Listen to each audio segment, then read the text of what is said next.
good evening, or afternoon, or morning, wherever you are, Free Enterprise fans. I'm Leggy Starscream, here to show off the race between AsmadiGames and Professor Renderer. Joining me in the booth is CS Radical. How you doing today, friend? I'm doing fantastic this afternoon. Looking forward to another fantastic group stage match here with our two runners from the Full Moon group. Very excited to see how this one goes. Indeed. Both of these runners are hoping to get their first win of the tournament. Unfortunately, only one of them can. But what do you think of this opener? Well, I mean, you see a Kane to start. It's not too bad. You're at least looking at a character that you can at least hit something with at the start. In terms of the objectives, I don't hate it either. Anytime I don't see Giant, that usually makes me happy when I'm running. So seeing a lot of overworld checks, that's okay with me. And then you're gonna have a hook route at some point maybe. So now you're just gonna be sitting there hoping that Magma Key is still out there. Yeah, interesting to note that we've got a couple of double objectives. Like, yeah, the hook gets you halfway to the rat tail, but it's still necessary. And we have both of the Baron Castle objectives, so that puts a high priority on finding that key. Only one objective this time gated behind that darkness crystal. So it'll be interesting to see how close to Earth our runners stay versus whether or not, if we see that darkness crystal early, one of the runners goes up and hopes to pull a cheeky key item. Yeah, and given how a lot of them are very much tied together, we could see actually a relatively quick seed of the pathing just ends up working out very nicely because you got Baron that leads to two, Falcon or Hook can lead to possibly both Falcon and Rat Tail if you get that early. Underground access could literally just be two key items, and really it's just darkness. So like this could go either really, really fast, or depending on how nice the seed decides to be, this could be very agonizing as you find a bunch of items that you can't use towards anything.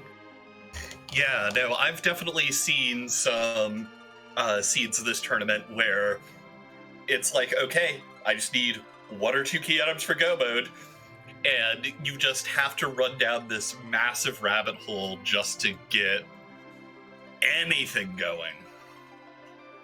But yeah, it'll be interesting to see. We see the prof over here doing some renaming of the characters. I haven't had a good chance to look at what the actual naming scheme is, but I think it's some kind of song lyric. Every once in a while I keep thinking about doing something cheeky, and then I realize, oh wait, I have like 5 minutes. I don't think I can pull this off. Let's just focus on this race. Yeah, it's a lot easier when you have a little more time to name things, but good hustle on getting through that text menu. It is tricky to navigate. That is the true race quality right there.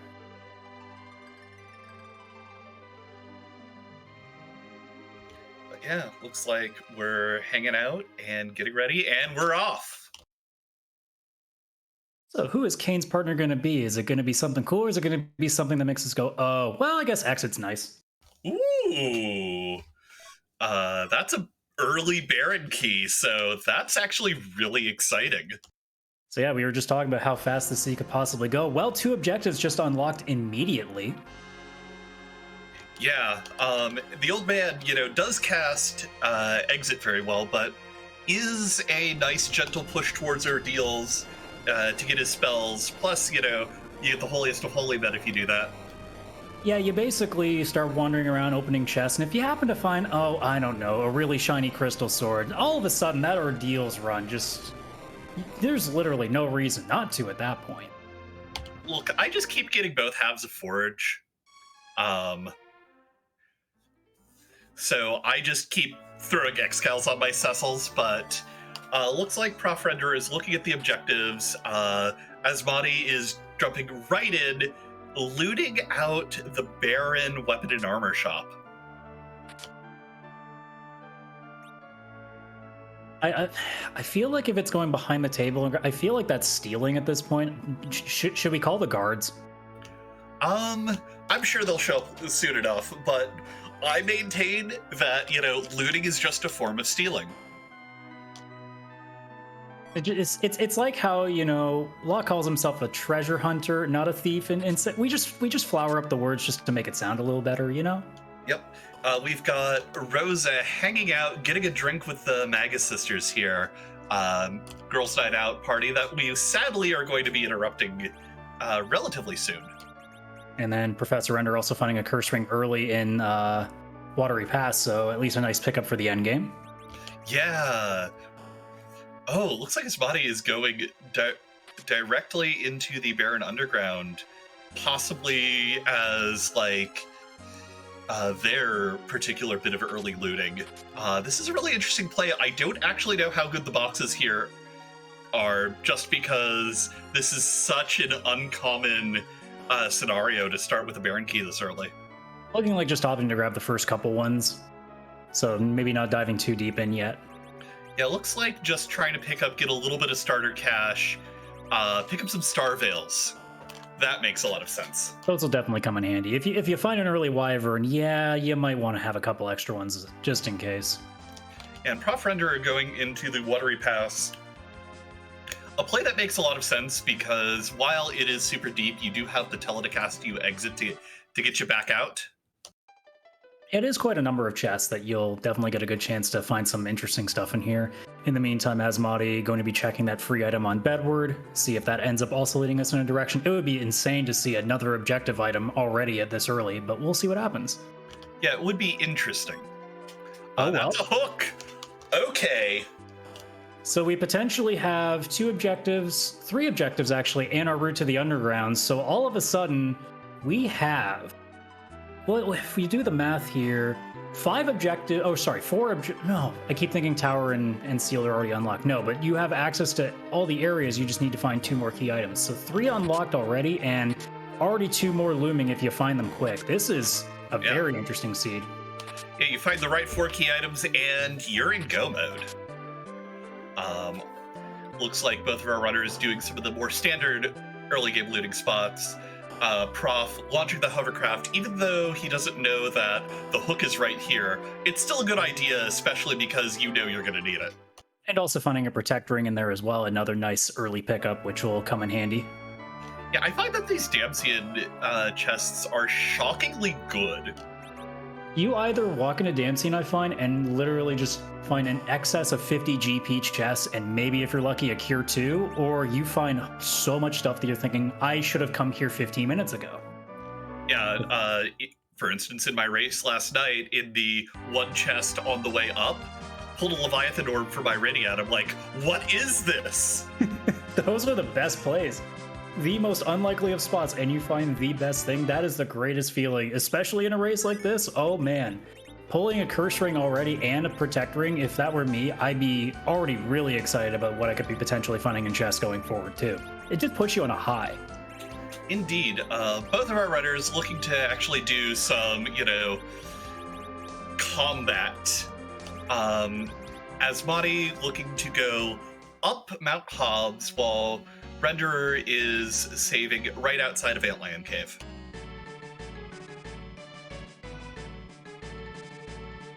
So we see Intellicide. Oh, that's, speaking of this seed just giving even more, there's an edge too. Go ninja, go ninja, go ninja, go. Now, if only we found an early Murasame, that would just complete the trinity of just all the amazing loot so far. Yeah, but we did find early Ninja Log, which, I'll take that. Yeah, I suppose there could be worse. Yeah, that's like...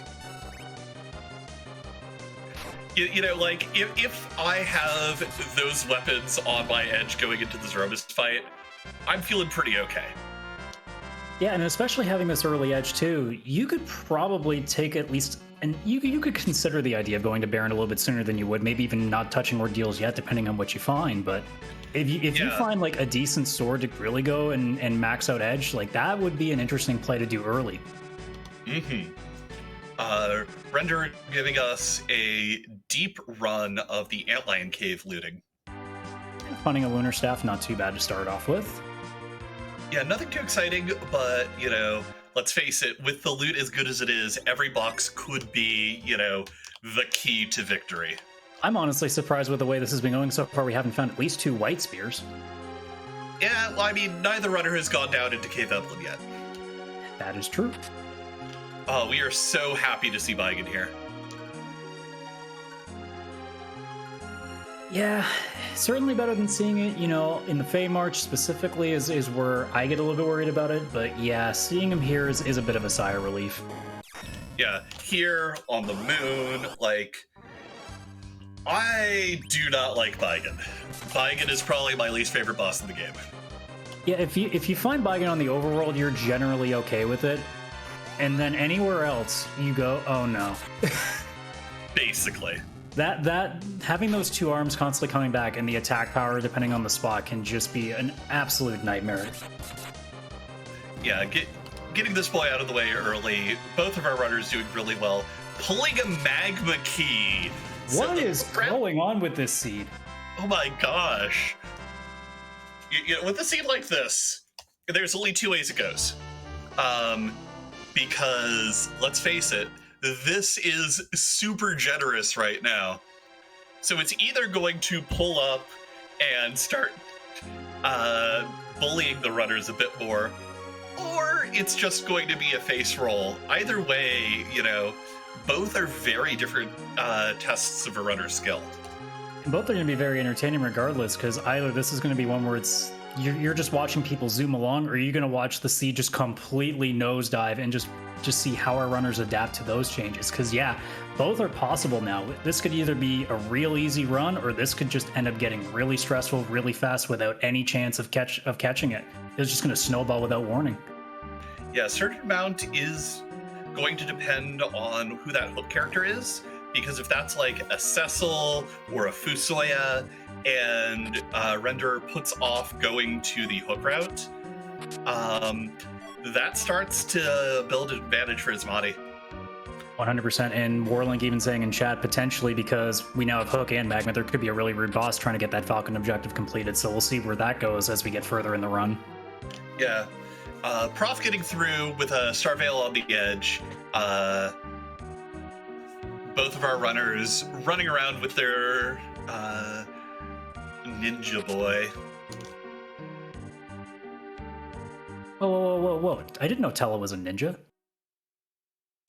Yeah, obviously. He's a ninja disguised as an old man. It's the perfect disguise. No one would suspect it. I mean, okay, maybe he's the sensei. I could see that. He does have the long enough beard that I think he qualifies. It could be a fake. You know, he's got it on his face to disguise how, you know, utterly ninja-tastic he is. If only there were smoke bombs in this game, I would love to see Tella throw a smoke bomb down now, just for the fun of it.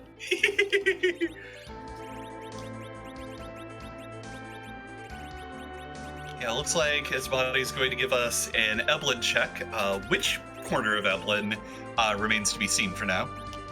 In the meantime, Professor Renderer taking a look at Fabul, unsure if it's going to be going for the boss. I would assume so if you're stopping in here, but maybe also just checking item shops.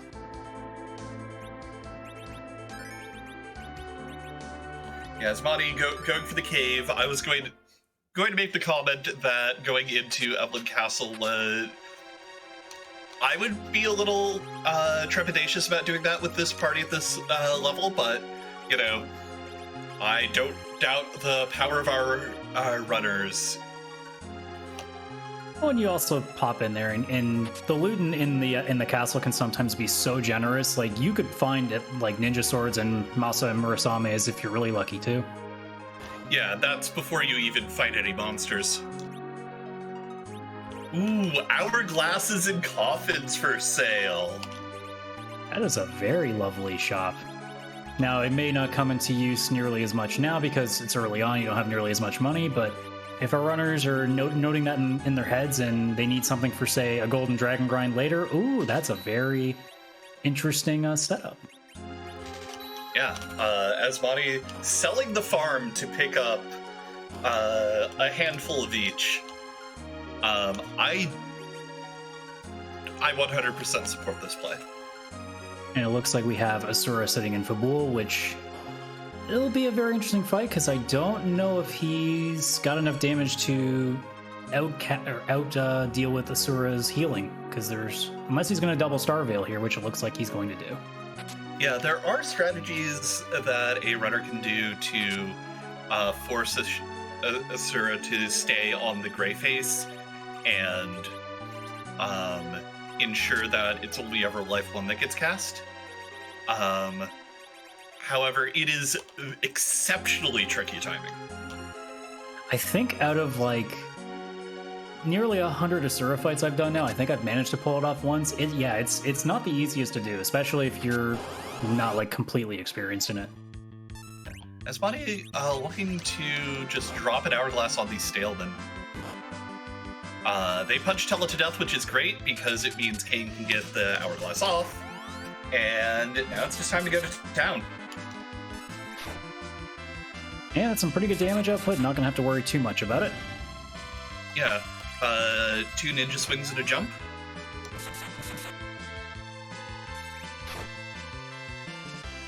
And over on Renderer's side, looks like the double Star Veil is in place. Healing's coming out onto the party, so this Asura fight should be over relatively soon. In the meantime, we have just a silver apple in the trap chest. Not the best thing. There's I was going to say, I think that's 2 curse rings already. Yeah, I think that's 1 on each side. Yeah, I don't think Asmadi's gone to Watery Pass. Oh, a defense sword. Ooh. Well, Kane's getting dangerously close to being, endgame ready. Now you gotta wonder, like, if a Cecil pops up here in this cave, oh man, is this gonna get really fast? Oh yeah. But it's also gonna be interesting to note who the boss here is, because that is something our runners will have to do eventually. And because this isn't the automatic route, it could be something hard, and Odin. Debating on whether or not to take the Porum. Decides just to get the cutscene over with. Pick up the little white mage. I imagine this is way less exciting if you know where Rosa is.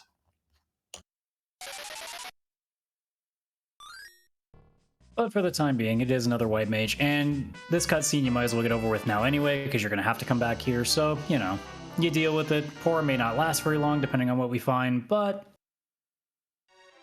Yeah, Fabul just gives us this weird box that we're supposed to take to the Village of Mist. Don't worry about it, I'm sure it's fine. Check it. Sassel's there. Come on, check it.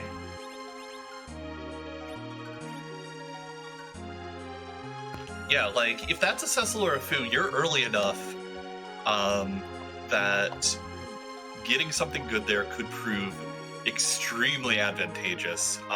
The later in the scene it gets, in my opinion, the worse the time investment of going into the package becomes. And again, like, unless you really want it, it's a free peek. It really doesn't take you very long to go through, so... it's depending on how our runners feel about the party going forward. It's something you could just check for a couple of seconds. If you like it, you keep going. If you don't, you can just walk right out and just not deal with it. So, yeah, I guess my thought is, like, if you're going to take the time to do the package check, you really want that character to provide, enough value that you make up the time over the rest of the run that you're spending picking them up. Yeah, I mean, realistically, you pop in and you don't like it, you reset, you've probably lost maybe 15 seconds. If you want to go through with it, well, you're probably looking at more 2 to 3 minutes, so it better be something pretty worthwhile. There's not too many characters that you would find that'd be well worth it. Cecil would definitely be one of them. A Fu would certainly be one of them as well.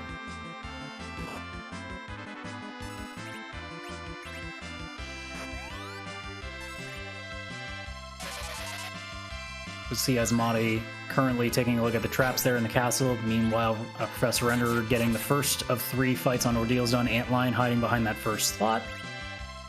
Shouldn't be too much trouble. Yeah, and I'm going to be really curious to see what Asmadi pulls here from this Black Cat Lamia chest.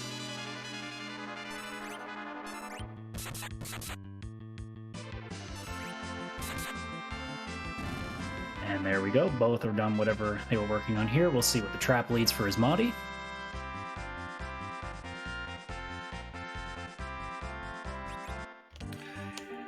Well, not the holy sword we wanted, but, you know, I guess the holy sword we deserve, because at least we can throw it. Oh, hey, there's Cecil.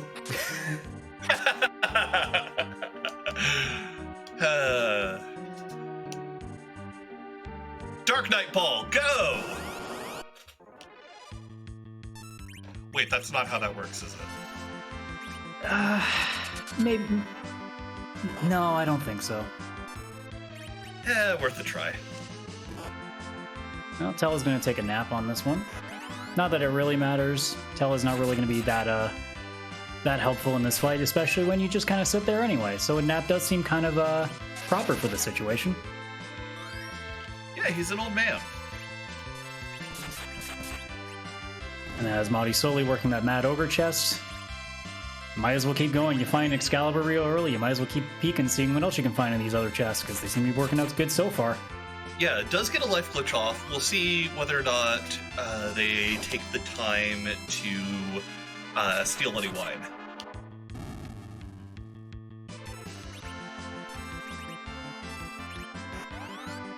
So with one boss left, we can see what the key item is here, along with our Paladin Cecil, it potentially in the future being unlocked now, and...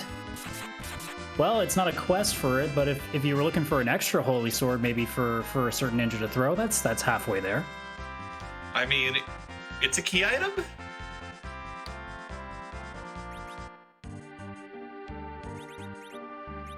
And the dolls here, that is not going to be anything to worry about. Any sort of all spell is basically going to cover everything on this one, so that is a quick in and out of that fight. Hey, did you see what the Mad Ogres had? No, I did not. I was missing on that. What lovely gifts was that offering? Well, you know how Professor Renderer got the Adamant Rock? Oh. Yeah. Oh. That went straight onto Asmadi's edge. That is an adamant armor. Asmadi has probably at this point hit power overwhelming and is going to start tearing through this game. At this point, Asmadi's just sitting there being like, if I can just get one really good sword on this edge, I am laughing my way through almost every fight I'm doing for a while now. I maintain that ninja swords are good swords. Yeah, if you find one ninja sword, you're already laughing, and then if you find a Mura or a Masa, you are just cackling. Yeah, the fools, I'll show them all, etc. And then anything that really tries to attack Edge for a while, he's just going to be taking punches in the face like he's Goku from DBZ, just taking 100 of them and not flinching, so we'll see. Yeah, Prof giving us the look at the spoon package. That's not a Cecil. Indeed. There's not even a C in that name. If you go for Prince Edward, there, I found your C. Well, I had a half a second where I went, wait, is there anybody even with C in their name other than Cecil? I'm like, oh, Sid, okay. Come on, brain, keep up.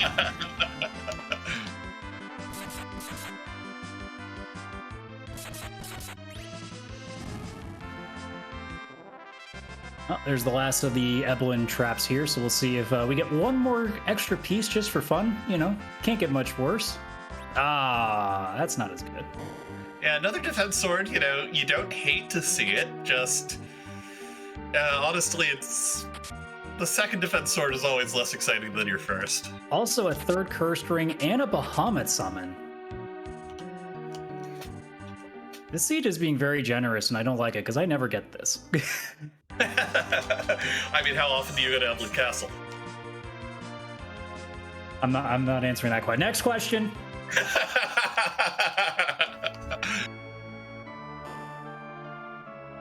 But yeah, no, that was some really heads-up play from Asmadi, grabbing those hourglasses in the Evelyn cave and then just popping them to pull the adamant armor out of the castle.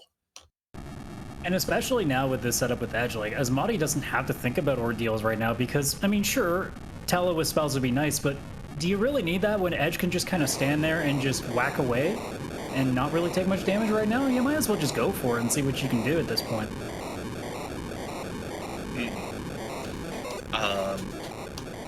Prof Renderer definitely going for that Rosa. I definitely agree with this play if you haven't found your hook yet. Also giving us a check we haven't seen yet, so that'll be some useful information, especially if Asmadi puts off coming back up to Baron for a little bit. Well, that Bahamut didn't last long. That's just become free money. Yeah, at this point, I don't think we take Iridia. No, it's definitely getting too late in the seed that at this point you're already too busy laughing at the potential of having anything else interesting to complement this Adamant Edge that's just getting ready to get stronger and stronger. Iridia, it just feels like too much work at this point. Yeah. Even with the Bahamut Orb, you still have to get her through one fight at 30 HP, and you're coming up to bosses that aren't necessarily going to give her a lot of time to stand strong. Yeah, I mean, if you felt like diverting a little bit, you could just if you found a Siren, I mean, you have Edge, you can steal some from Tower of Babel. You could just get a quick, 34,000 into just a slingshot her, but yeah, that'd do it. Of course, we still have to find the Sirens first. Luckily, we have a plethora of shops to check at this point. Yeah, quite a lot of choices here. Render, in the meantime, still continuing. Baron in, second boss being that Mist Dragon. It looks like he's going to be able to handle this. It's just going to take a while because Mist has a habit of just, not wanting to hang around very often and just, vanishing for a little while, coming back, wasting your time a little bit, Yeah, it's a dragon that makes sure it's missed. I guess we got the answer to our Siren question, too, on Asmadi's side. Indeed. Everything's coming up Asmadi at this point. The generosity of the seed continues.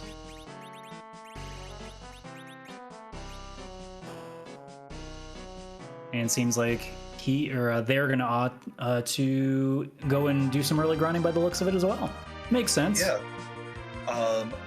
I do think Prof Renderer still has the edge in the back row, which is reducing a little bit of that ninja's damage output, but otherwise this D-Mist is being made quick work of, might even still have the edge back there for the damage reduction, might be more valuable right now than the actual damage output, though less than 100 is not what you really want to see out of a ninja. No, not particularly.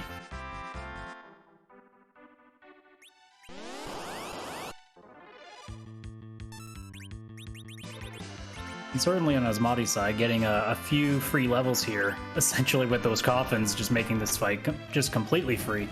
Well, that damage output's only going to get better, and, Adamant Armor, it doesn't help a little bit with damage output. Just not really that much. Yep. Just a smidge, just a little bit. It's just only 15 points of strength, it's nothing to scoff at. Yeah, 15 agility is, middling. And even worst case scenario, like using these coffins on these eggs, where they are, they're back in Cave Evelyn. If you need any more, if you're worrying about potentially, say, a really cheeky spot where the officers are or the Baron guards, you can always go back. Prof Renderer is through, gets a crystal ring, which is really nice for agility manipulation. Probably not what he wanted to pull there, but, you're never going to say no to Rosa either. Yeah, I mean, after that agonizingly long fight, you were probably hoping for something a little better than that, but, if there was a reward to get, it's not the worst. So you're taking that and being a little upset, but not nearly as upset as you would be if it was something different. Mm-hmm. Though, Prof is now deciding to head into the Castle Evelyn. Hopefully to find that Adamant Armor that we know is here. We'll see what he chooses to fight in this dungeon. If he's just looking for more treasure, if he is looking to fight some traps, we will see. Now, there's still some good loot that doesn't require a fight. You know, a couple of rune rings, some Bacchus wine. Okay, cash doesn't really count, but you know what I mean. If it was more cash, maybe. I don't think 180 necessarily qualifies, though. And well, there's another crystal ring. That was a little bit easier, I think, to grab.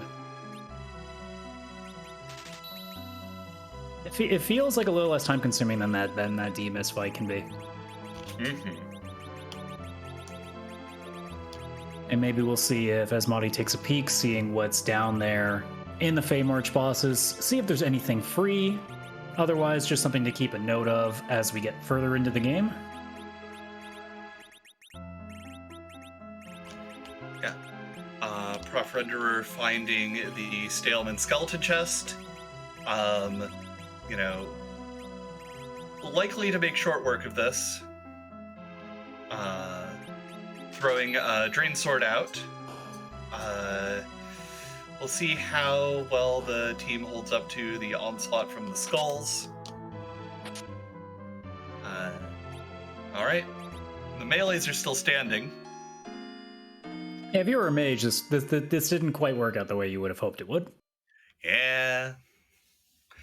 Luckily, Renderer has avoided being put to sleep by the Staleman, which is always a concern when that friendo starts punching.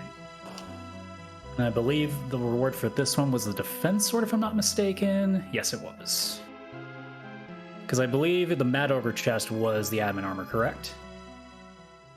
Correct.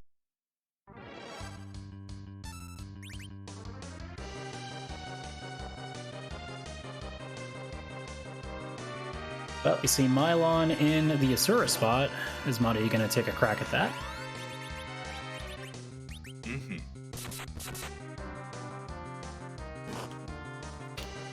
And it looks like... Oh, sorry. Yeah, you first. Well, it looks like with the admin armor, at least physically, just being able to handle these attacks. So this looks like possibly a fight that's going to be doable here. Oh yeah, this definitely seems like a win. Unless some of Mylon's non-physical hits start cutting through that adamant armor.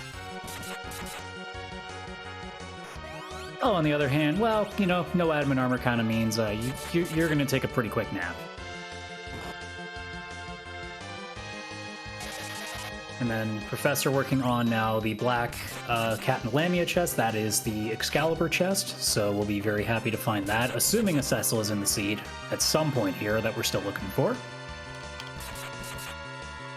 You know, when you've got an edge, it's the best holy sword you can find. Until you find the holy sword? Indeed. When you find the holy man, hold the holy sword. So with that fight down, the reward for that was... Ooh, everybody's favorite key item here in the chat. Yeah, sadly not required.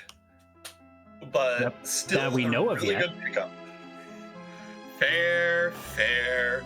Sadly not directly required. Well, now all of a sudden, we know that we want Darkness Crystal there. Indeed. Specifically that, because then it's going to be quicker, and you don't have to go through a mad deep dive on the moon. I'm hoping. I want to hear some music. Oh, same. We're all here for the tunes.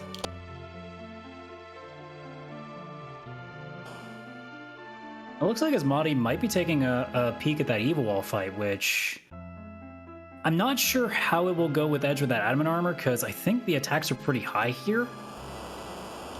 We'll see. We haven't seen any gear to allow us to back row an Edge yet.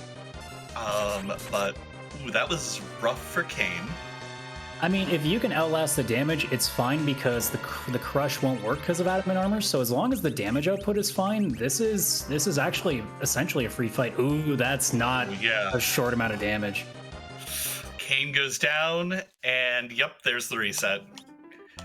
You're probably sitting there thinking if it's like somewhere around 100, maybe 200 tops on like the worst case, maybe you consider giving it a shot. But at 550, no. Yeah, when you're going down in 3 hits and your opponent isn't. And then Professor Ender, with all 3 chests done, is now happy to find his adamant armor as well. So everything coming up for both of our runners now as we continue this very generous run. Indeed. Renderer popping out. Really happy with the armor. Gonna call that one a day, though. As Monty now checking out Dwarf Castle, we see the Baron guards. So we found where they were hiding. They moved to a new castle. I mean, it does look like they're guarding something. You know what? That's a pretty good canonical place for them. I'm sorry, Mario, but your guards are in another castle. Which is why Princess Peach keeps getting kidnapped. It makes sense. The lore checks out. I like it. And with that, now we sit at 3230 with both of our runners now officially underground. And very well equipped too, so very good scenario here for both of our runners going forward, and it's now going to come a case of who makes the right checks. Indeed. Yeah, both of our runners rocking basically the same party composition with a difference of white mages. With Asmadi having gone down the hook route and found the Porum, and Renderer having done the Baron Inn, pulling out Rosa.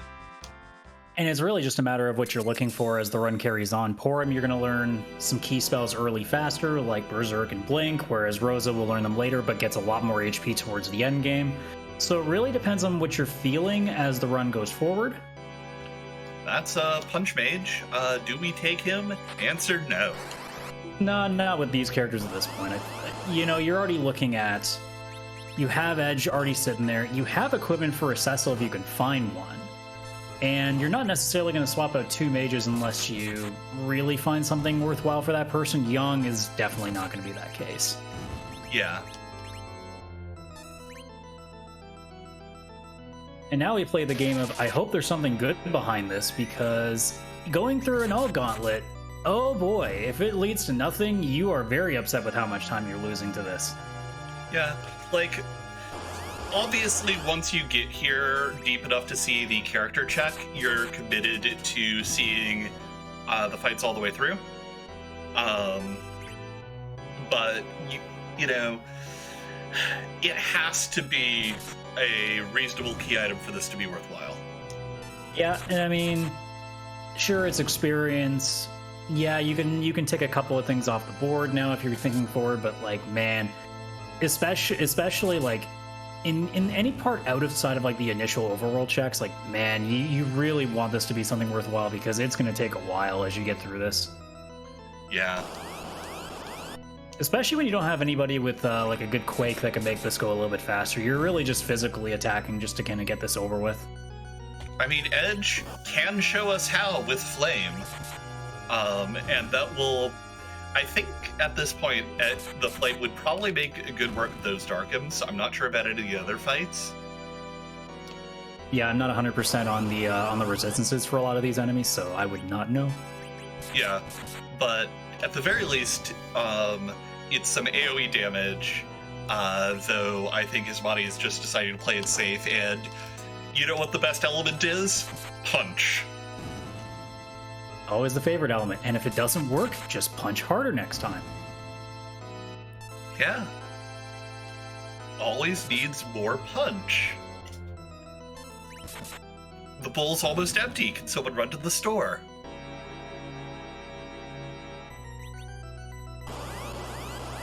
So as Asmadi gets close to finishing up that, Professor Renner is going to be the first one to check what's going on in Baron, which, if he finishes this, that will be our first objective off the board for either of our runners. So we'll see how that goes on his end as well. So with that first fight, because I forgot, well, now that we know that the All Gauntlet is in Dwarf Castle, we now know that this is a Water Hag fight.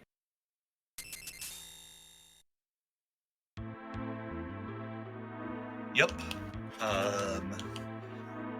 some nice, parallel strategies. Both of our runners, seeing exactly one of the blue robes so far. Well, I guess Asmadi saw this blue robe at the start of the seed, so, You see one blue robe and you're thinking, okay, I can't possibly come across the gauntlet anytime soon, right? Wrong! Right?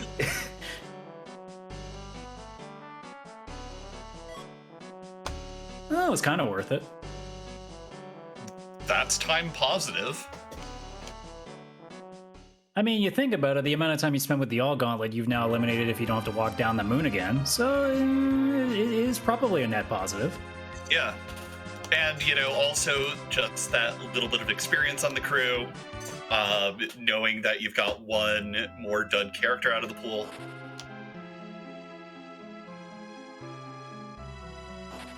Chat dropping some very interesting lore saying the human body is mostly water, so a punch is water magic, and since a fist is solid like ice, it's ice magic specifically. And you know what? I've noticed that Flame Dog does go down very easily to, being punched, so I guess that checks out. I'd like to see the science on that, but I mean, I'll take your word for it. Look, 70% of the time, a punch is water all of the time.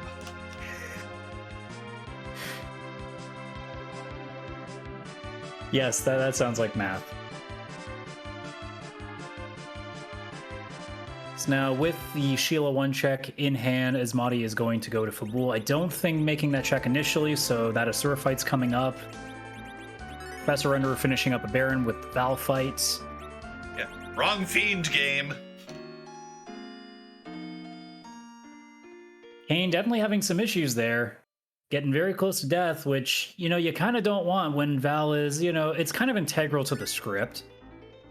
Yeah, at the very least, having Kane around to do the jumpies is allowing Edge to hit a bit harder.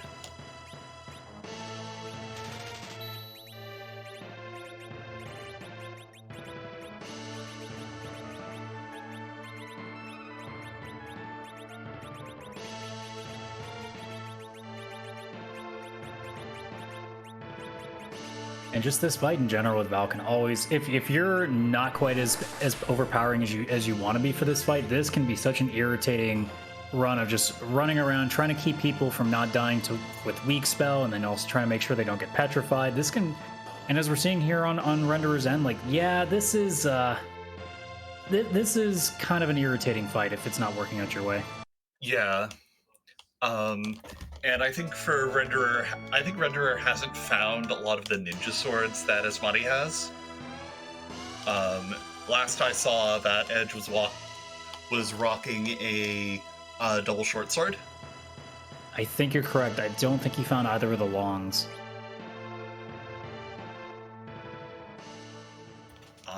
But gets through in the end. What a clutch fight. Holy heck. Oh, those look like okay HP amounts to have going into the end of a fight. That doesn't look too close, Only a couple of 4s and a 45. Yeah. Chat correcting me, Prof does have a long blade from Emblem Castle. Ah, okay. Well, there's our dupe for the seed. Yeah, at least now we know every character is unique. Can really start narrowing in on our paladin. There is Asmadi's package for their troubles. Probably gonna run right up and see what that Sheila 1 check has for us. Ah, my bad.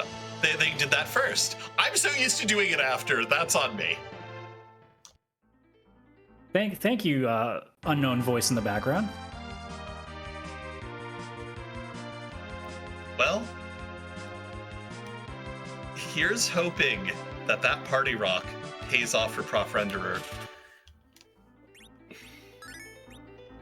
Because I think a little boost of power is going to be really useful for his team right now. Yeah, Treasury could potentially open Definitely some nice edge weapons too. You could certainly see ninja swords, maybe even more Armasamunes in there as well. So Yeah, an Avenger for Kane would be awesome. Zeus gauntlets, a white shirt for your white mage. oh, there's one. Oh, there you go. Yeah. Long Mura. That is definitely a good pick. Now, peeking the basement fight, because it is an objective, probably won't be able to get through it, but at least knowing what you have going forward is nice.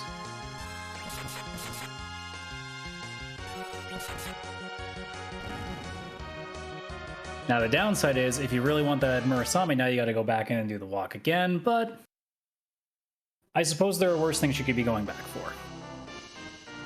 It is a shame, though, you can't exit. Yeah.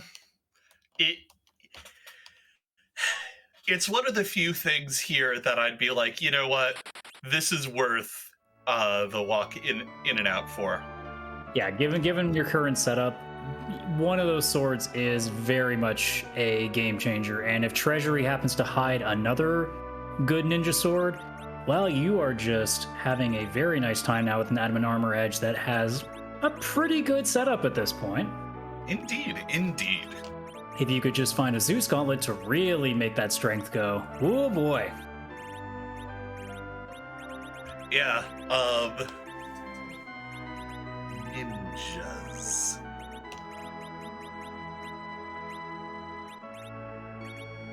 In the meantime, I'm going to check some more item shops, see if we find anything interesting that we're missing.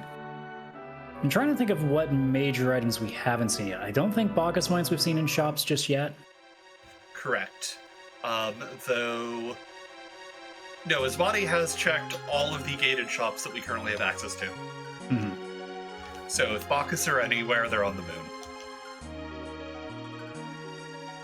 We've seen hourglasses, we've seen sirens, we've seen... we saw coffins, yep. Yeah, those are like the major ones that I worry about. Yeah, usually you're running a white mage that can berserk if you need to, so it's not necessarily the biggest thing. I also did not realize that Professor Under had never checked the freebie. Yep, picking up his hook now. Definitely going to be a good pickup. We'll see whether or not Prof decides to check the rest of the open treasury. Hops down here. Goes for the full sweep. You would assume that he'll check out... Oh, there's your ninja sword early. You would assume that since you're already here, you might as well check Zod as well. It is a lower leveled area too. You'd rather do that than the Hook Road anyway, so that would be my guess, but we'll see if that changes. Indeed. Slapping that ninja sword Murasame. Again, you know... You love to see the ninja swords. Great Vast Treasury! Well, that's Amasa. Tiara is the second best piece of gear I've seen so far. Well, you kind of evened it out. No, well, that ninja sword, man, it's always the best when you find something really good, you equip it, and then immediately find something better. And you're thinking, well, that was, oh, there's another. Lamau. It's not stopping. Yeah, running into a bit of an inventory boss, as, you know, is our way here down in the treasury. Like, you don't come down here early enough, most seeds to really avoid it. Silk Web's a really good pickup. Another Ogre Axe, some Bacchus, some Coffin, Glass. Alright, you know. At the end of the day, that was worth it for Masa. Just for Edge alone, that's a pretty good treasury, and then a couple of complimentary pieces. Indeed. Trying to decide what he wants to give up. As Asmadi takes out Volvalis with 0 difficulties. So both of our runners now with objective 4 out of the way. We'll see if Asmadi takes a similar route, just peeking the basement as well. I forget who the boss down there was. That was Rubicant. Ah. Yeah, I don't think you have the toolkit to take on that boss right now. Yeah, glare is a bit of a hindrance when you're trying to get things done, especially in that spot. Yeah, and like adamant armor can only do so much.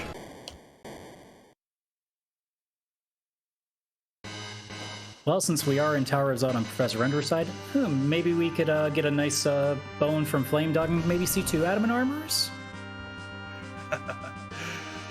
Oh, that would be spicy. I mean, I'm just going to assume the best possible solution for everything now, since the seed has been as generous as I think I've ever seen one. Yeah, Renderer definitely going out of his way, probably on the hunt for that box. You almost can't blame our runners for doing so, because the traps have actually been really fruitful so far, so you might as well. Yeah, there is a bit of a push and pull because, you know, it is a time investment to go dig this deep for exactly one particular treasure box, which may or may not have something you want. I imagine Professor Renderer is definitely feeling like he needs a little more loot to really reach his critical power level to carry him through the seed. Which is why you see him opening the boxes as aggressively as he is. Yeah, and again, you know, especially now that we're getting to the top of the tower, if you do find, I don't know, a Fu, a Cecil, you know, in a free fight, I guess, to make it really easy to check what that characters are going to be, you know, you really could get put over the edge really quickly if you get the right bit of luck here. Ooh, Asmadi going for it, taking on the Fiend of Fire, Rubicante, as Horn gets glared for almost damage cap. That was a really angry glare. That was an angry glare with purpose. That was Rubicante staring directly into her soul. A figurative and a literal hole in Porum, if you will. Indeed. The entire team goes down. It is just the start of the hook route in vanilla. We'll see if Kane can't get some revenge. And we'll know for sure how Edge does if when that next glare comes in, because that's going to be really the only thing that's important here, because nothing else is really going to do damage to Edge. It's just that glare. Here it comes. Oh. Well done. Never mind. Yeah, no, I was a little worried, but adamant armor, it's good. Well, you see a 9,575 on one character, you're thinking, okay, surely the adamant armor might help it to being like 1,000 maybe? Yeah, like it obviously, you know, adamant armor does provide elemental resistances, but, you know, that was a bit more resistance than I was expecting. Just a protect ring, but that is a second objective on the board for Asmadi. And that's also a Cecil there on the Tower of Zod. So hey, you wanted some power overwhelming, you find an extra shiny sword. I mean, Excalibur is nothing to scoff at, but you've definitely got some extra power overwhelming coming in. Indeed. You find both characters who have a C name. But there can be only one. Letting Kane go, I don't hate it. You know, if you want to keep Tella around as an anchor, or maybe replace it with Sid, this feels like a pretty good trade. Letting Sid go, okay, keeping the Tella. And not to mention, too, you never found like a white spear that could have made it really easy for you to take a crack at keeping Kane. You know, a defense sword is nothing to scoff at, but it just, with Kane's strength not being nearly as good as you'd like it to be, you really kind of need that white spear, and with not having it, you might as well just go with your 2 damage dealers being basically the 2 best ones you got. Fair.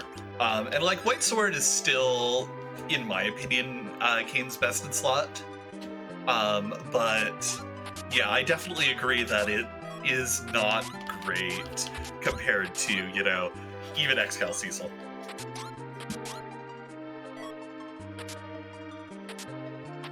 And with Asmadi now going through treasury as well, seeing all of the amazing edge equipment that's there. The power overwhelming just continues on their end as well. Somehow leaving exactly the Masamune for last. Keeping us all in suspense.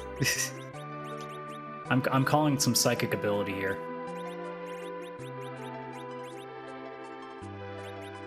Yeah, one of the most challenging bits of menuing in Free Enterprise is opening all of the Troyan Treasury chests in a row without dropping any. And so I imagine it was just like a slightly fumbled input. Yeah, but also it was precognition. If only there was, you know, a moment that you could turn on their microphones just to hear the sheer amount of button pressing and finger slippage that you get when you're trying to do that area as efficiently as possible. Yeah, and as a participant, no one wants to hear it from me. You really don't want to know how badly I messed that up. But we all mess up together. Yeah, like friends. Or something, I don't know.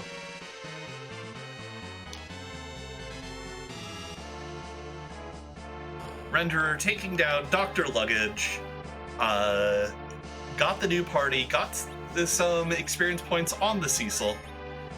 We're going to see what our key item here is today. Well, the generosity for key items is kind of slowed down, so we'll see if it catches back up again or if we continue the hunt. Although we're starting to really reduce the amount of checks that are left, so we should start to see something eventually. Yeah, and once we see the Darkness Crystal, that will explode our options once more, though a pan definitely helps. Yeah, that suddenly opens things up a little bit. That's 2 more. And we'll see if Professor Ender shoots right back down to take care of that, because those are 2 free checks you have to do no work on. Looks like he wants to check out the hook route. Did what I do sometimes and forgot to pick up the hovercraft. Especially this late into the scene, it's like, oh yeah, it's already over there. Obviously, I took it over there. It was really at 53 minutes. You've already done it. Right? Or in my case, you forget you left it by the Adamant Cave, and you're staring at Eplin being like, why aren't you here? And then you go to Damson, you're like, why aren't you here? Right. At least there's only 3 places it could be. Unlike, you know, those times where you leave the airship in, like, some awkward spot.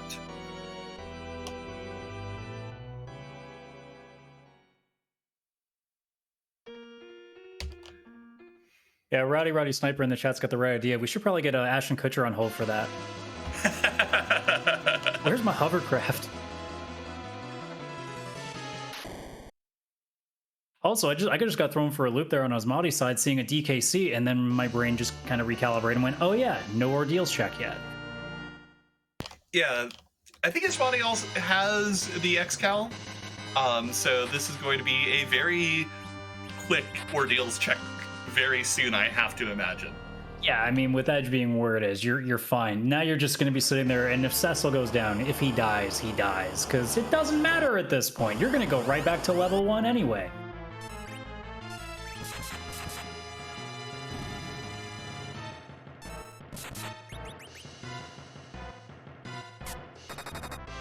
Although I will admit I am always sad when you level up a Cecil enough, especially if you get it past 20, and you're just really sad that it has to go away, because you almost want to keep him. Mm-hmm. But this, you know, a tournament race might be a little bit too serious for memes. Yeah. Prof Renderer finding the monster box, probably going to make very quick work of the Sailman chest with the extra power he's got from doing overworld stuff. And I don't remember specifically what was in this one that when Asmadi opened it. I don't remember this one being that good, though. I think this might have been like another defense sword situation. I believe this might have been the cursed ring, but I'm not 100% sure. Asmadi is going to get the pan. Certainly was no adamant armor. Oh, indeed. But let's face it, few things are. Unfortunately. As much as we would like to run with 4, you take one and you kind of you let that one go. But because you found one in a chest, now you can possibly get two if you find a pink tail, especially with the hook already in play. Indeed, indeed. And then it just becomes a question of who do you give it to. You would presume Cecil. At this point, you would have to provide a very convincing argument for me not to give it to Cecil. I don't know, it'd be funny if you gave it to Tella. That's the best argument I could make. Yeah, like, if you're going for some interesting, like, super fast agility anchor spots, agility anchor strats, putting it on Tella might make sense, but I cannot conceive of how that works. My knowledge of the black magic that is for Enterprise and Final Fantasy IV agility is not sufficient. Yeah, it's way above my level grade at this point still to have any understanding of agility anchoring still. I just know what not to do. That's about as far as I've gotten. I mean, if you want, I can provide the 101 lesson while our runners are basically retracing each other's steps. Sure. In the meantime, though, I just want to quickly shout out the rest of our restream team since we are about an hour into this run. Obviously, myself, CS Radical, Leggy Starscream in the booth, Skull Kitty restreaming, and Warlink05 in the tracker room as we continue this very fantastic race that we're seeing today. Indeed, indeed. So, how agility works here is your middle character or who's ever in the highest priority spot. For now, let's just assume it's the middle character, is your agility anchor. It takes 5 ticks in battle for them to get an action. Think of it as like a second of in-game time. Which means that everyone else gets a number of ticks in order to take an action relative to that set 5 ticks. If you're faster, it takes fewer ticks to go. If you're slower, it takes more ticks. It also is worth noting that this happens proportionally. So if you have an edge in the center with 40 agility, if you have someone else with 20 agility not in the center, that edge is going to do an action every 5 ticks. The person with 20 agility is going to go every 10. The reason agility anchoring works is if you get someone with really, really low agility, the least amount of time that a character can... The fastest someone can move is 1 tick per action because that's just, math. So if you have someone really, really slow in the middle, that basically puts a speed limit to how much agility actually matters. Because beyond a certain point, everyone's just going 1 tick per action. And so when people talk about relative agility, RA1, RA2, or whatever, it's those how many ticks per action that they're talking about. RA1 being 1 tick per action, RA5 being 5 ticks per action, which is the speed of your anchor.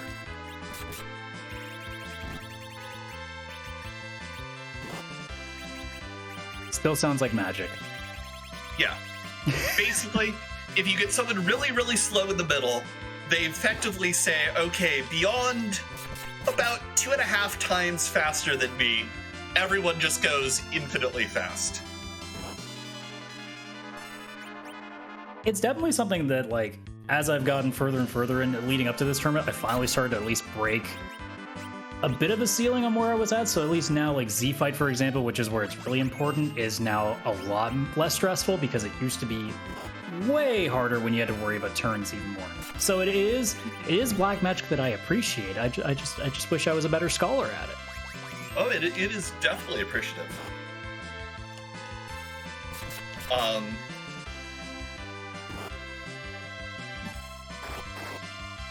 But yeah, there are some other deeper bits of black magic to agility, which is like if you have multiple people who are supposed to go at the same time, like how the game determines which one actually goes first and which one goes second or whatever, is wild.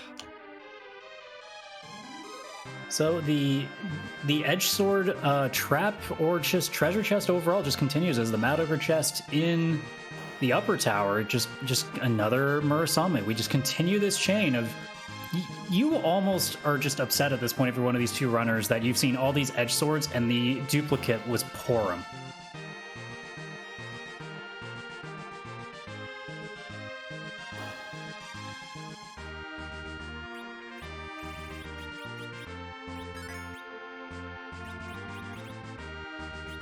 As we get closer to the end of Professor Ender's route here, we will see just how hard this hook route would have been if there was no Magma Key. Thankfully, we were all very fortunate to see that the Magma Key and the hook also came in very quick succession, so that was nice. So we'll see. Oh yeah, Odin was at the Rubicon slot, so we will see what the King Queen Adamant is going to offer us. Still some interesting things that could be thrown into it. Indeed. Leviathan is honestly the most dangerous thing out of here is probably going to be the wave and the speed that the snake moves. Yeah, this isn't too bad. And the HP levels still won't be that high because of the way Queen and King of them were initially designed, so this shouldn't be too worrisome.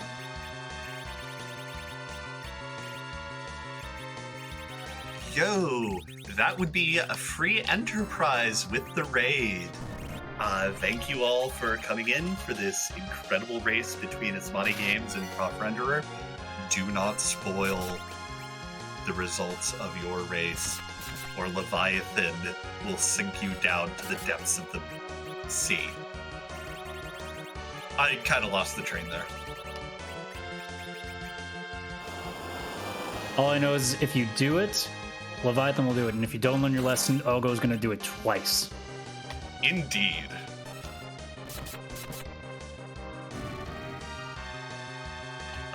But the lesser dope noodle goes down on Prof Render's side of the screen. But that is a darkness crystal for Asmadi. Ooh, well, it's been a while since we've had an objective open up again, and all of a sudden, that train is beginning. Yeah, we're still looking for our tower key. We're still looking for our Luca key. We're still looking for our rat tail. Well, you got 6 cracks at it now on the moon. Yeah. That's our first objective key item in like 40 minutes, which honestly feels like how these seeds work. Just a lot of stuff and then absolute silence for like 45 minutes. Prof Renderer finding an Odin here and this is going to be a little spicy. Odin at Rubicante is definitely one of the more terrifying bosses in the pool. 3 swings. That... Oh, sorry. And then the Zanzatsuken comes out. And that will probably wipe the team at this point. And if you wanted to make it a little bit easier, I just noticed that Professor Ender has a Thunderclaw in his possession, so Edge could have equipped that to possibly do a little bit of extra damage there. Yeah. While the Thunderclaw doesn't have any inherent stats, the elemental weakness that Prof Renderer would be exploiting would actually make up for it because it is quadruple damage. It is ridiculous. And now it just becomes another test of what Adamant Armor can do, because we'll see how it handles this this big sword that's about to swing. Here it comes. Ooh. 800. Both people are still standing. This might actually do it. It's gonna be real close. As Asmadi comes down and decides that it's omelet time. And it is done. Another close one there from Professor Runner, but another objective is now ticked off as the Falcon is about to be launched. Yeah, that was a really, really good fight from Prof Renderer. Good heads up play on knowing that he had the power to get through that spot. And you wonder too if that Thunderclaw had been equipped, could have it even made it faster to that you wouldn't have even gotten to that big swing. Who knows? But it is done. At this point, you're just happy to be completely through this. Although you fell through the pitfall again, which I'm sure is a little embarrassing. But hey, we all make those mistakes. Yeah, I think that was a CPU orb at the top of the tower. I actually missed it, but that's anything at top of tower. I mean, it's a free fight if you feel like sitting there for a little while.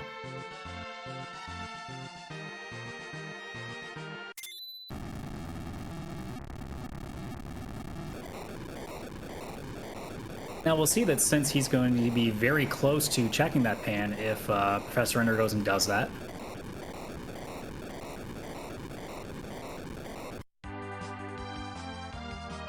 And looks like that will be the case as Asmadi prepares to take a trip to the moon, see what her free character is, and know that no Antlion moon shares to think about on this one, but there's still plenty of other things that could be ruined in those 6 boss spots as we get further in. Indeed. We've seen Baigen. We have not seen Wyvern. We have not seen Ogopogo. We saw the dancing dolls. We haven't seen a turtle yet. I don't think we've seen a single moon boss, have we? I'm trying to recall. We've seen a lot of bosses. I don't think, because I'm trying to think. The only one that I'm not 100% about is Pale Dim, and I don't think we've seen Pale Dim either. Yeah, so, like, for all we know, this moon could be vanilla outside of, Bahamut. Well, there could be, it could be vanilla with slight alterations. Ah, French vanilla. Don't make me crave ice cream. This is a bad idea. Same, especially as I've gotten lactose intolerant in my old age.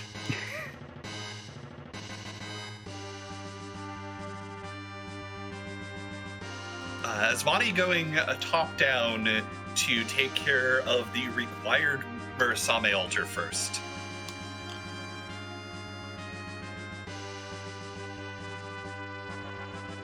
And with the required one coming in, we will see who is just as hiding in that sparkle. And we have not a moon boss. And free if you had the coffins. I don't know if Asmadi has any left.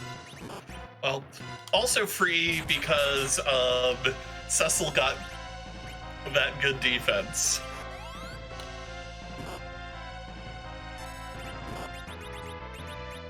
Yeah, Professor Renderer giving us a look at the Dwarf Castle check again. Asmadi already cleared this, and unfortunately for Professor Renderer, we know that this leads to Bupkis.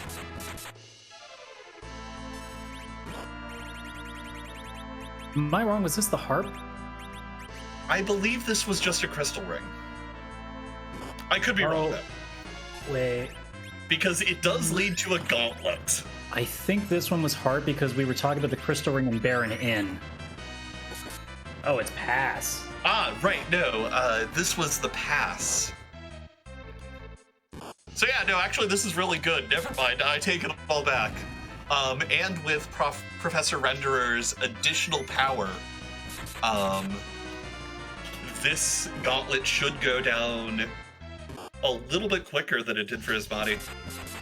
Yeah, you may have a few more tools that make this fight just go a little bit quicker, especially if you end up using the flame. But it looks like we're just going to smack our way out. Which, good old smacking, the tried and true stat. It is very satisfying.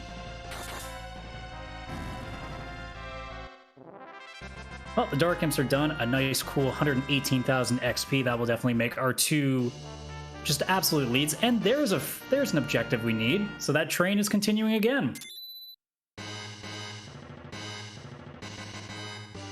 We just talked about how there was a long break and all of a sudden 2 key items in succession. So here we go again.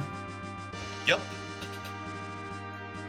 And it's always nice to get those double objectives like that, you do the required spot, you get a required item. You're feeling pretty good. I just have to wonder, when do you bail out of here if you're Asmadi? You know, you've still got to find the tower key, you've still got to find the rat tail. Those are the only key items left in your pool that lead to other key items. Well, it looked like Asmadi for a second was considering it and then decided to dive back in, maybe thinking, well, if I check Ribbon Room, that's two possibilities here. So it is a bit of a gamble, because you also could just leave. You can go do the hook route and then go to Seal Cave afterwards. Maybe you find another thing there. Also, top of tower, if you really wanted to take a bit of a gamble, is still open to you, and that twin harp. So there is some easier stuff you could go to, but this is the whole thing about when you get to this point in the game where you're just looking for a couple of things. You just got to start guessing and hope you make the right one. Yeah, and while you're up here, you know, like, the other big concern at this stage of the game is being ready for Zeronis. So running around, grabbing all the power you can, and where's the best experience you can get? Well, it's up here on the moon.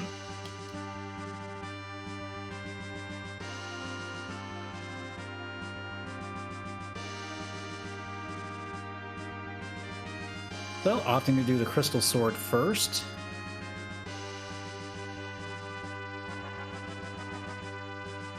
Maybe just thinking in terms of where you can walk, because again, Ribbon Room is the 2 checks, but really, if this ends up being a right guess, there is really no wrong answer at this point. Yep. And like, for me personally, if I'm on the moon, I usually go full commitment to the bit. I want to, especially with the pass in hand, you know, going through, clearing out all of the spots up here, making sure you never have to come back to this accursed rock again. Don't tell Debbie I said that.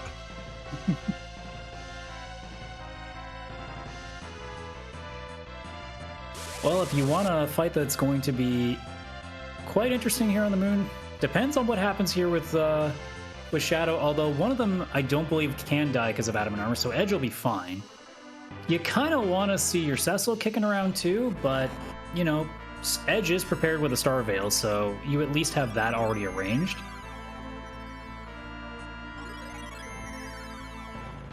And hey, would you look at that? The generosity continues as both your big damage dealers still kicking.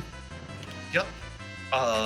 I am, if I'm Asmadi, starting to get a little concerned about getting some extra HP onto Rosa, because you will need her around for the Z fight.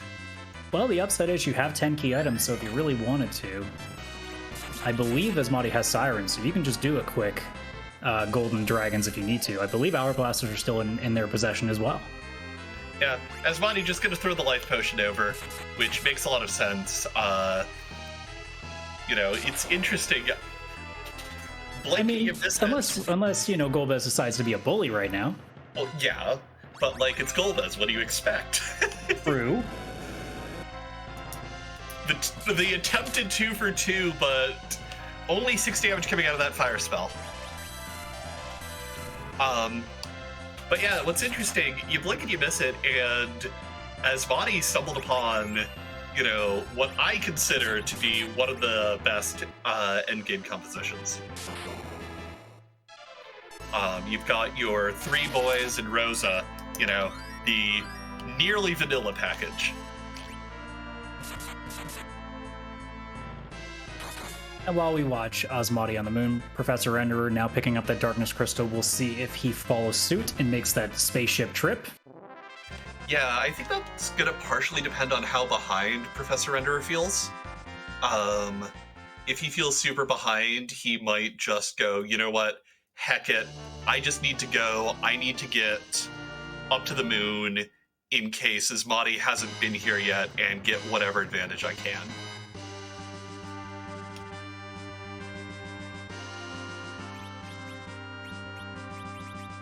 And possibly maybe a little bit flustered at this point because checking Baron in, which is already completed, so maybe starting to get a little bit flustery thinking they're behind, and now starting to kind of get things a little bit crossed over. Yeah. This is one of those cases where, runner headspace is such an integral part of going through here. Back on the right path, I've definitely made mistakes like that before. Oh, it's a guarantee, especially because I believe both Professor Enderin and I are very, very new to the community, so we're both still in the learning stages of finding that composure. Yeah, and it is always great to see newer people like you and him out here, hanging out, showing off, what you can do. Looks like we're gonna get a spoon dart. I mean, we already got rid of the Eddie, so. Well, I'm sure Zeromus is watching over this and breathing a little bit of a sigh of relief, not knowing that, there is still a Holy Sword in their future. And maybe even a shinier one as we keep going. RNG smiling on Prof Renderer as the glare goes out on the Adamant Armored Edge, keeping everyone alive just for a bit longer before the Fire 2 counter knocks the team down. We're back in the same duel that Asmadi had earlier. Probably going to go about the same. Albeit with at least our knowledge now of knowing that glare is actually not going to do much. Indeed. Taking a moment to switch rows, getting Edge out in front for the little bit of extra damage.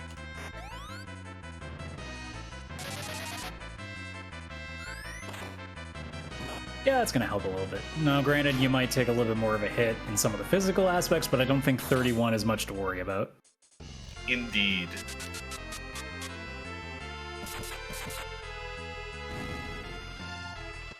In Asmadi's side, Pale Dim in, I believe that's the White Spear location, is now over. We'll see if after Crystal Sword not giving us anything, if this comes through, and it does with the Tower Key.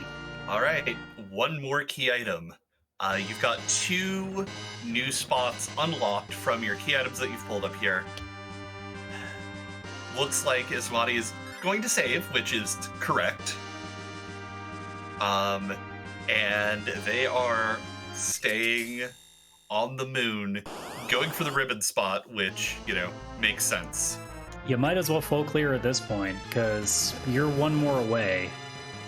Or maybe just sticking with the LST, perhaps. Maybe you avoid K value if you want to go get the 2 objectives done first. Actually, technically 3, because you're probably going to full clear tower as well. You won't do just the super cannon. Fair. The holy man with the holy sword swinging for almost damage cap. You love to see it. Whenever things are weak to holy, you always have the biggest grin on your face, because you're going to have fun watching those numbers just skyrocket. Stab, stab, stab, stab. And I think with Prof Renderer holding on to his Tella, when he gets up here, there could be some shenanigans that happen because the Dark Elf's second form does have some nice exploitable weaknesses. Although, just still smacking away with a shiny sword still does pretty good. Oh, definitely. So we got 2 cracks here. Well, there's the shinier sword. The shiniest sword of them all. So, yeah, it's no key items, but if you're Asmadi, you're just laughing because, look, I would have loved to see that rat tail, but this is so much better. Now I can check everything with incredible speed. I've heard the Crystal Sword referred to as the can opener, the nutcracker, because it really cuts through any nasty seeds you've got going on. And again, too, you already were planning on full clearing at this point, so getting a Crystal Sword early is not exactly something that's going to make you feel that upset. And if you especially find the rat tail here at the Ogo Vanilla spot, you are just on cloud 9. Oof. Did not get a full heal before coming in here, and that double wave hit is taking the party down very low. But Ogo punches are not going to do much to Edge or Cecil here. Now, unless Kane can get a quick jump in, he might be going down shortly, although cover is going to help for the time being. But realistically, you look at Kane's health, it's not the worst case if he doesn't get XP out of this fight. You're already almost hitting 3,000. You're in a pretty good spot. Like, the real strategy here with the Kane is if you can time your jumps right to get over the waves, you're going to stay up. If Kane doesn't stay up, he did some damage, it's fine. But yeah, at this point, the one person you're really concerned with getting levels right now is Rosa. 1900 HP is safe-ish for the Z fight. If you're really good at nerfing, you're not even remotely phased at this point. But if you're still a little bit unsure on the timing, you're not like completely confident. You'd like to see like 21. Yeah. And like, that's the rat tail. Friends,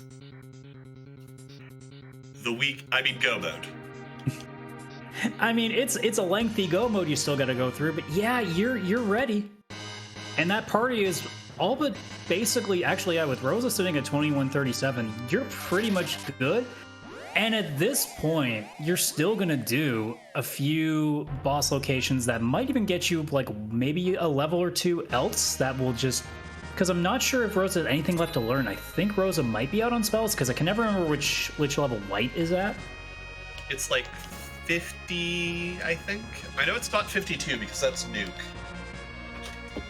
So you may be a little bit short on potentially having, you know, something you can just throw against a Reflect and really hammer up that damage. But again, an Edge with Adamant Armor and a Crystal Knight Cecil, you're already pretty happy damage-wise. So if Rosa's role is really just to be a really high HP White Mage, there are worse things you can have.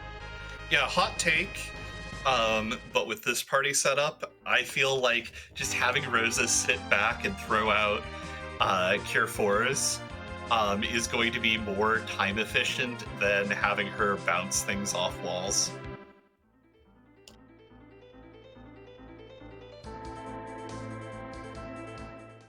Just because between your Adamant Edge, your Crystal Sword Cecil, also Kane's here, I guess. Prof Renderer getting the Twin Harp. Now I can officially call it as not required. now we're all collectively very sad in the chat. It also means now that anything that Renderer checks that isn't on the moon at this point is going to be null and void, because everything that we know of that's left is on the moon. Yeah, like, he just needs to get up to the moon as soon as he can. Because we were talking at the beginning of the seed that, you know, with the way that this objective list could go, you may only need to get darkness for that one altar if things swing that way. No, instead it was, if you want to do literally half of the game, you need that darkness crystal. So Asmadi at this point, just with everything in hand, is just going to slowly make their way through everything that they got to do. So you're probably going to see Seal Cave be done, Falcon be launched, then probably lead down into Tower since you're pretty close by to that, and then make your way to Seal Cave. You know you don't have to do the top of Tower either, so you're just going in quickly to the midway point and going right back out. Yeah, like, this is a solved equation for Asmadi. The question is, what does Renderer do?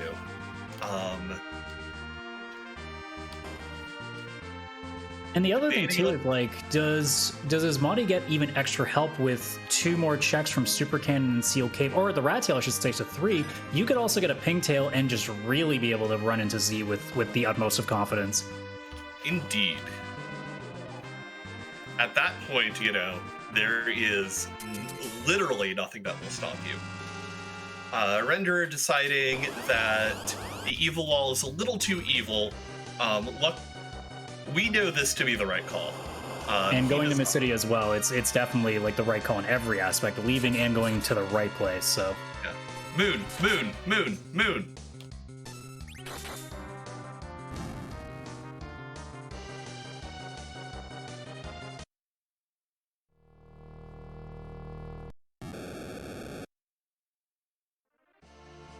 So coming up to that Odin fight, this will certainly be going a lot quicker as well with that party. Indeed. We may not even see that sword launch off. I would be surprised if we did with Asmadi's power level.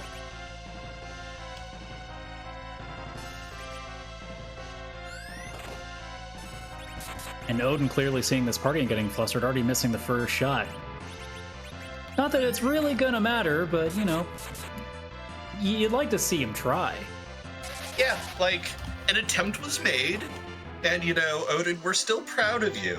Oh, that's 0 for 2. Just disappointed. Just the fear, just the absolute fear in Odin's eyes. Yeah. Oh, you got one hit off. Well, you tried. Yeah. Not even raising the sword. Yep. Renderer doing a little bit of extra shopping before going up. Yeah, at this point, you're prepping for the moon, so you're trying to get everything in order, get rid of anything you don't think you're going to need at this point. You're looking for a couple of items that might help you. Illusions will definitely aid if anything gets too punchy. Yeah. Unfortunately, selling off the coffins, which we here in the booth know would be useful for those dark imps at the Murasame altar. Yeah. So that's going to be a shame, but we'll see.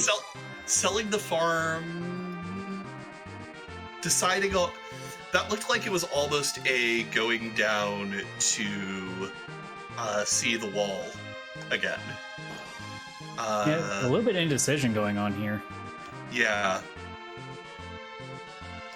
Definitely going back down, definitely going for the evilest of walls. Or maybe just maybe doing a grind. Which, you know, given that his levels aren't the highest right now, I definitely respect, you know, when in doubt, sit back, relax, and get power. That will solve 90% of your problems in Free Enterprise. Now, given the party, Professor Ender could have gone to the moon with those, I believe I saw 10 Hourglass 2s in possession. That could have made those Golden Dragons a pretty good fight as well, but yeah. Seemingly going with the easily more comfortable option for most runners, so not really much to blame there. You take that 68,000, and it doesn't really stress you out that much. It's not the worst scenario to have either.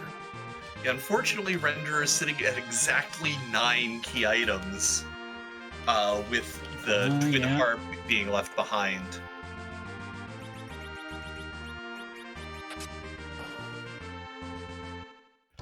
So that, unfortunately for him, that experience is not currently being doubled.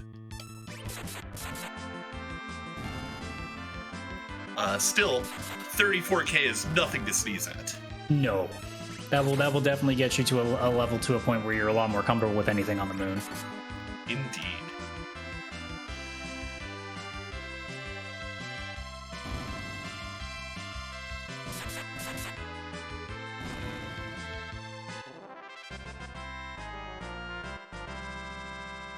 Well, with that on Asmadi's side, the super cannon is complete. Mylon and friends just not being able to really protect that spot very well. I mean, I suppose only having like not even 4 digits of HP is going to not really help that problem, but you know, there is an attempt. Yep. You know, a valiant effort, but ultimately futile. And with that objective done, you will leave.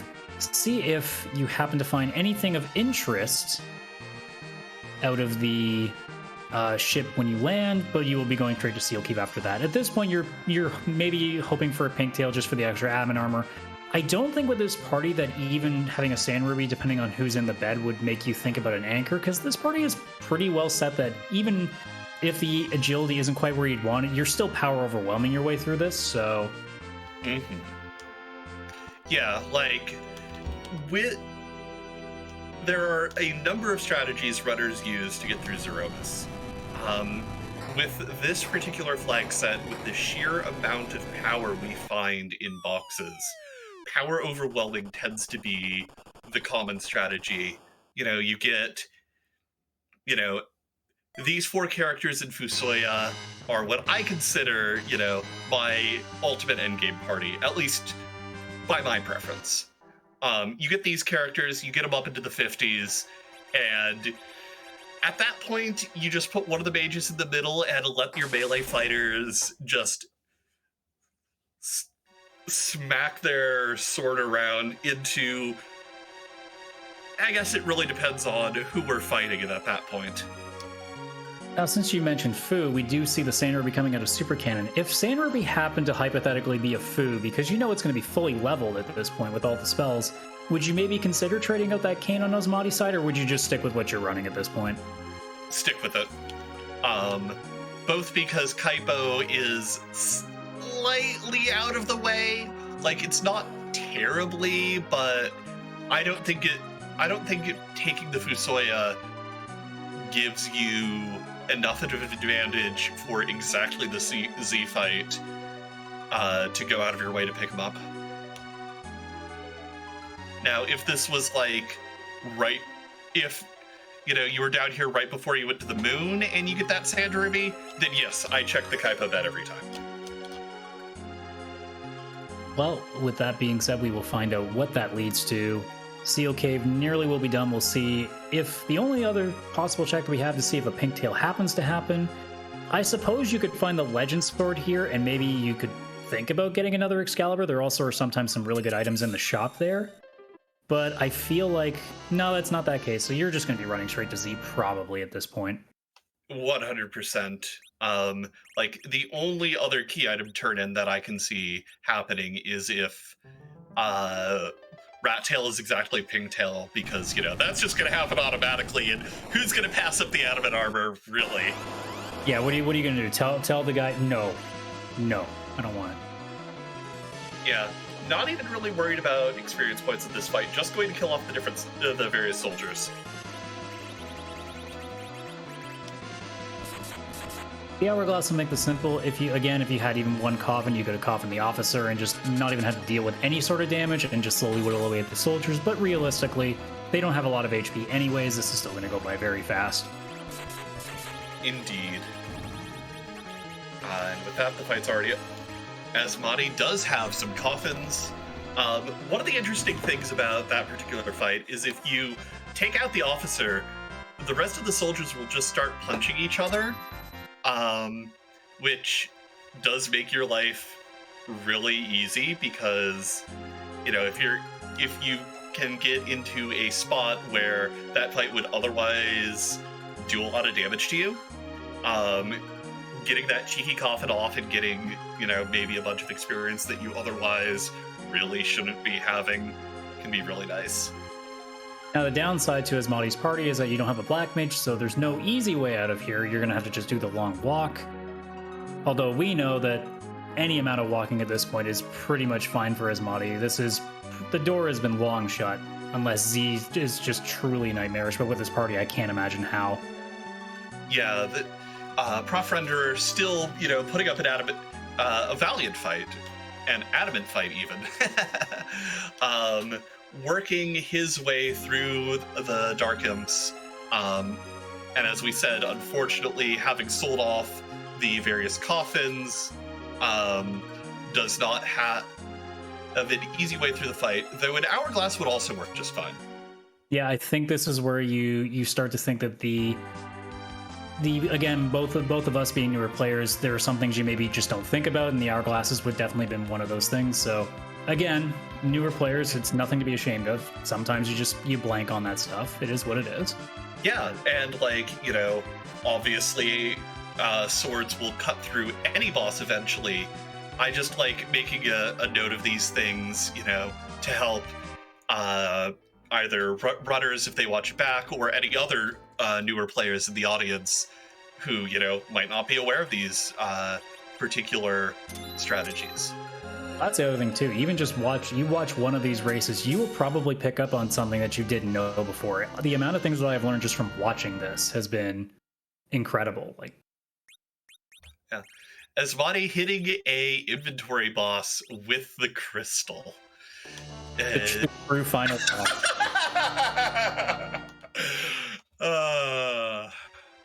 It's really become the meme of the sea, just endless edge swords. I mean, at least you got stuff to throw. It's being generous in that aspect. Yeah, can I offer you a Murasame in this trying time? I'm just imagining like the Seed walking up looking like the shopkeep in Resident Evil 4, just opening up his trench coat with all these ninja swords. I've been to an anime convention. I'm pretty sure I've seen that.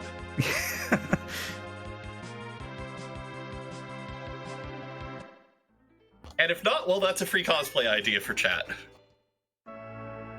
And a bit of mirroring. Actually, Professor Render doing a similar thing to Asmadi, actually considering jetting possibly, but now going back to do the rest of the moon, which we know is the proper move, because everything left is there. Yeah, might have also just been popping out to get the free heal on the big whale, so you don't have to go into your camping supplies. That's also possible. I don't know if I've actually... Because, I mean, it's been an hour and a half. It's also possible we may have missed it, but I don't know if tents or cabins have been found. Unclear. Though, you know, I do have another question nagging at my mind. What is that question?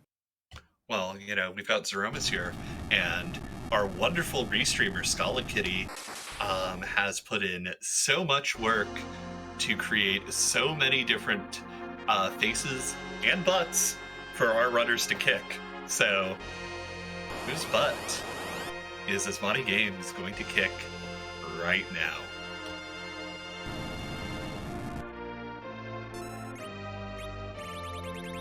Like, honestly, I've lost count. I'm pretty sure it's several hundred.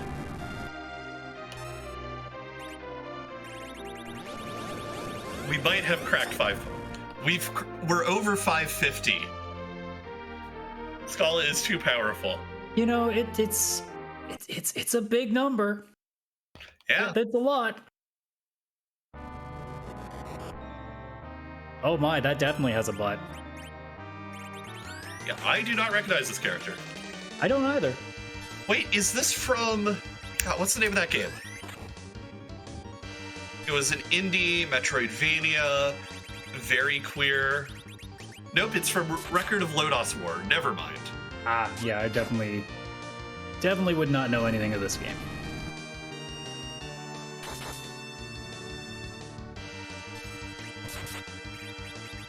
So we see on the flip side, though, Renderer making the right call, avoiding the Crystal Sword, because we know nothing's there, now heading to White Spear. I can't remember if... I think that one had one of our objectives. I think that was the tower key. Yeah, this was the tower key. The Masamune altar was the rat tail. And the ribbon room had, you know, the big stick. So, you know, even if you do Ribbon Room, which we know doesn't have an objective, it is something you want. So Renderer, after full clearing the LST here, assuming he doesn't turn around and go to Crystal Sword, is going to be very happy with what he finds there. But as we're watching Asmadi getting through the first bit of the Z fight, 6,000 damage nearly on Cecil's End. Very nice rolls you want to see. Mm-hmm. Yeah, that is the power of the Paladin. Paladin? You know, Kane's already taken a little bit of damage, so having that counter nuke drop on your Dragoon is not the worst. Yeah, given that your other two party members are doing far more, you're okay with it. Yeah, I assume the first Big Bang happened while I had my head turned.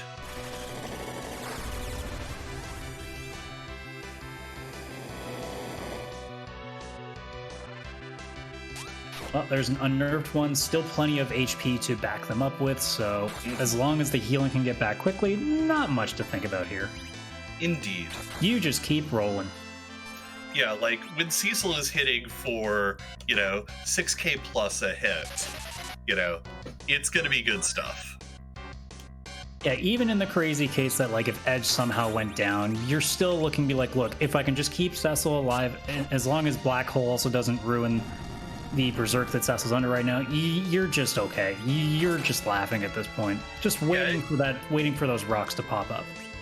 And even then, you know, oh no, a black hole comes out.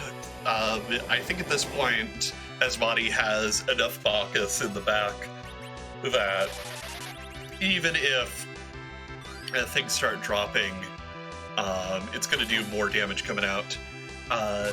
Still just, going down the inventory of darts, getting down to stuff that's only hitting for like 3k.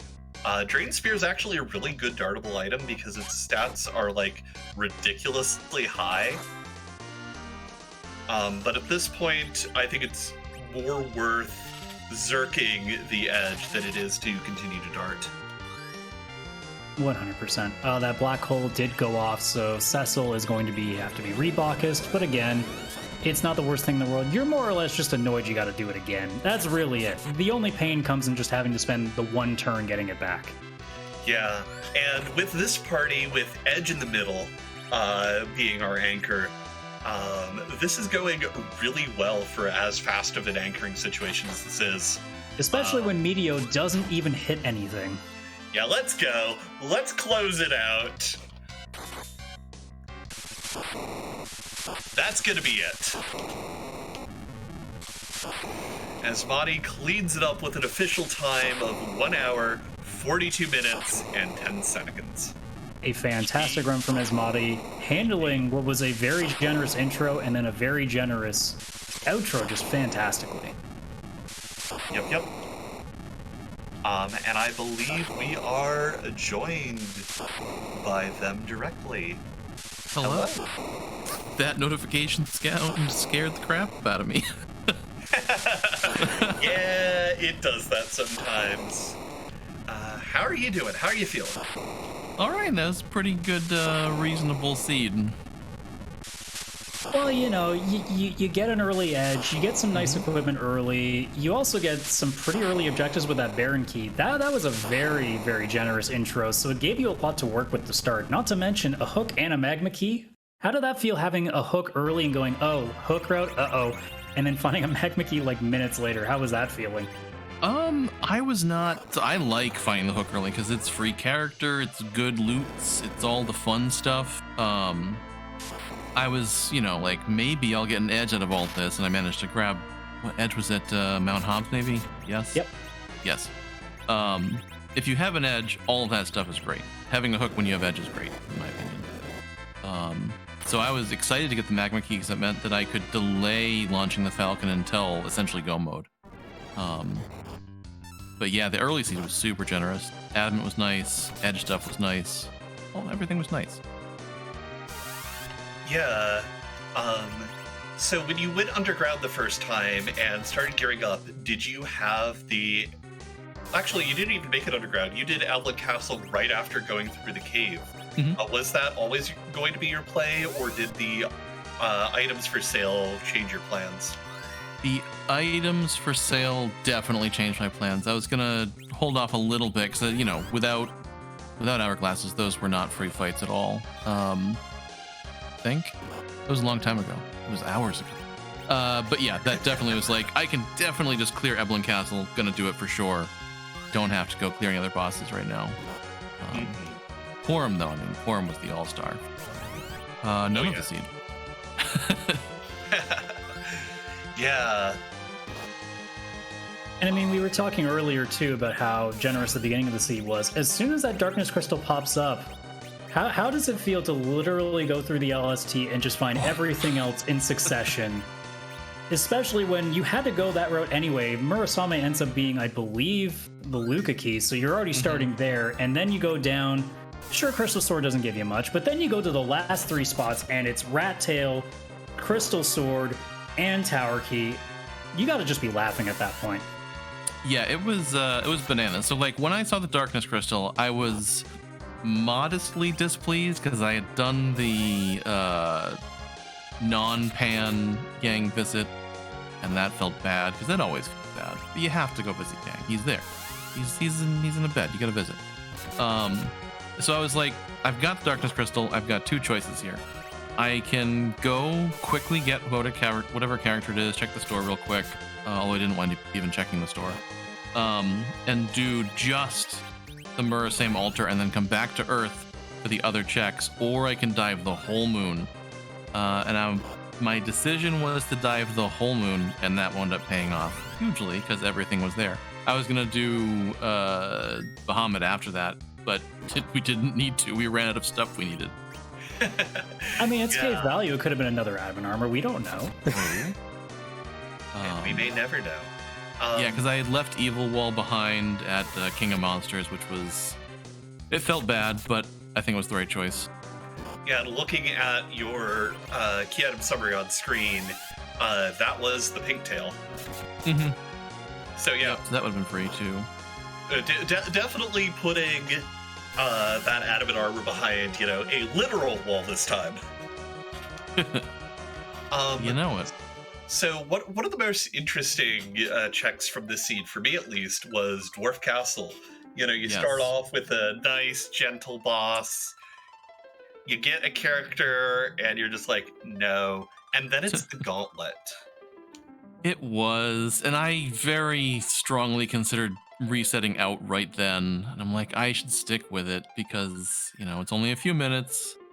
Maybe there's value. Mm-hmm. I mean, and pass semi-value. It's like a refund. I got those 3 minutes back. Yeah. Honestly, I think you come out ahead there, time-wise. But... A little bit, yeah. It's close. Yeah. Because that was the slow gauntlet. Swing, swing, swing, swing. If I had a Palom with Quake, then it's a no-brainer. You can just burn through it in a couple minutes, tops. Yeah, I was really looking for a Cecil at that point, which is why I prioritized the checks that had characters. Why I went there, I immediately went to Earthcrawl because I had that Excalibur, and I had the expectation that there was probably a crystal sitting around somewhere. Maybe I get lucky and grab that. And having Cecil and Edge both online and strong would be super good, and it was. Mm-hmm. A quick note, in the intervening time, Professor Renderer has decided to throw in the towel. Do not blame him. Sometimes it's worth it just to see the seed out. Mm-hmm. Has decided that, I don't need to spend the last couple of minutes it's going to take to clean things up. Oh, music coming. Oh. In honor of today's race, we are staging a dance party. I love it. As we have to. I don't blame Professor. They were right near the end, and sometimes it's like, do I want to go through these last few motions? Yeah. I think he still hadn't found the rat tail, which, is one check away from. Yeah. Very, very close to finishing up the moon. Mm-hmm. Yeah, at that point, it's kind of fairly academic. You just, you have to decide what you want to do. I'm always an advocate for forfeiting. I've forfeited every race I've lost this tournament. Sometimes you get to forfeit the races you win. That's right. Sneaky one. That's always unfortunate, though. But now you're 1-1. How are you feeling about your standings overall in the tourney? I gotta win. That's about all I was gonna get in this tournament, based on my group. It's a tough group. Yeah, I mean, at this point, you're looking at Flurry Funnel Flurry Funnel. No, Flurry Blossom and Starman. There we go. Yeah. So my strategy here is let them all tire themselves out, fall asleep, and schedule the race for 3 a.m, and they just forget to show up, and I win. So fair. Bold strategy, Asmadi. We'll see how it works out. It's a toughie, but you had me in the first step, not gonna lie. Yeah. Like you said, all of your remaining opponents are going to be fierce competitors. But best of luck to you in your remaining races. Thank you, and thanks to everybody for working on this stream, commentating or restreaming or chatting, and people who actually, shout the ones and zeros into the can attached to a string for the internet. Yeah, thank you very much for putting on a great show. GG's to you, and we look forward to the other 3 races that you will be doing in the group stages. Thanks so much.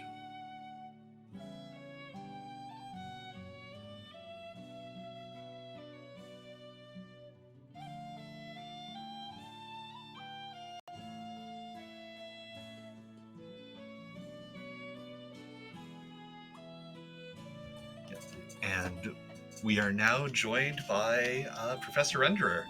GG's on a race well won. Run, he mean. Yes. Sorry. I was just gonna say. Yeah, no, apologies. It's been nearly 2 hours of constant action from the two of you. My tongue is a little tired. Mm-hmm. Yeah, honestly, I don't feel good about the forfeit, considering what I know now about the red tail. I probably could have kept going, and I was already feeling a little bit burned by the evil wall wipe. That I just opted, and then I was in a situation where now, what do I do now? I guess going to the moon. I was debating whether or not I should go, like, grab the twin heart for the 10k items, but I chose no because I was worried that I would get baited out by the twin harp. Yeah, no. When you get down to like that sort of like, okay, I've got like 2 checks left on Earth, some of which are required. I've still got half the moon to do.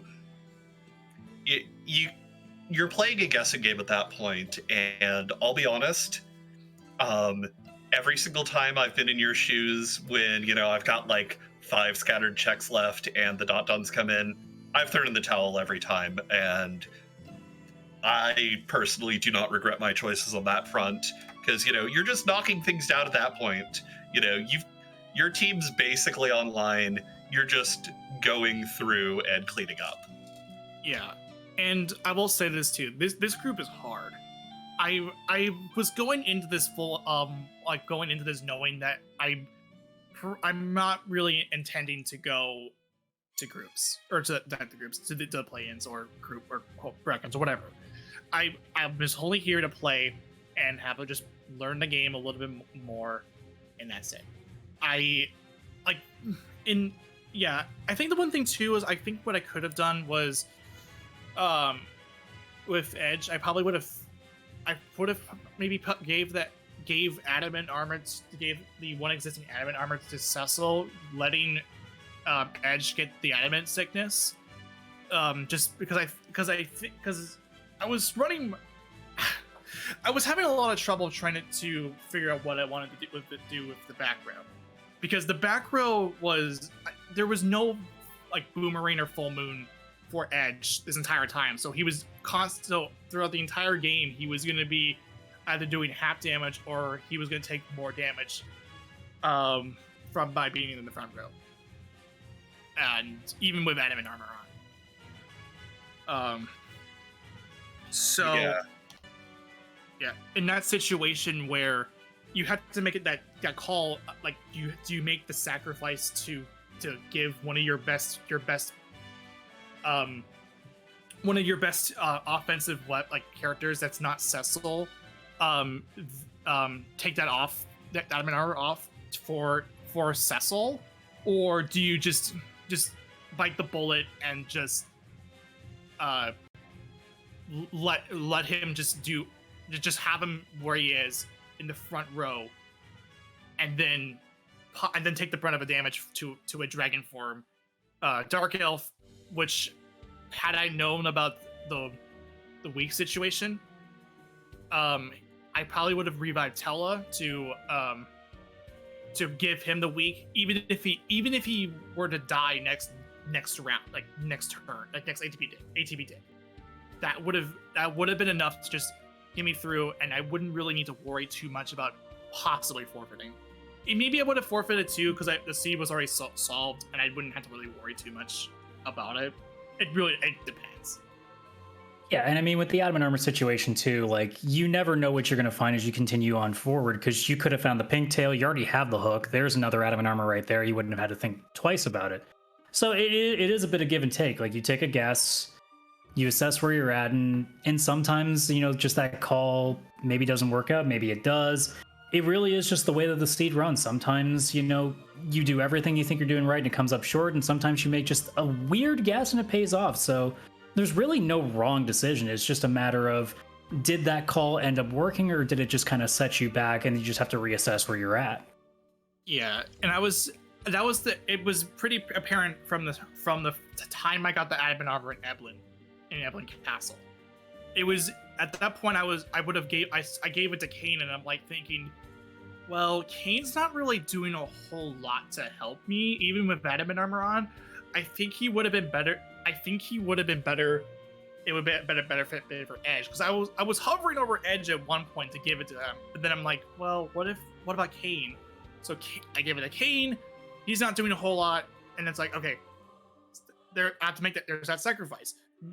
I'm gonna have to give you sickness, the adamant sickness, so I have Edge on hand.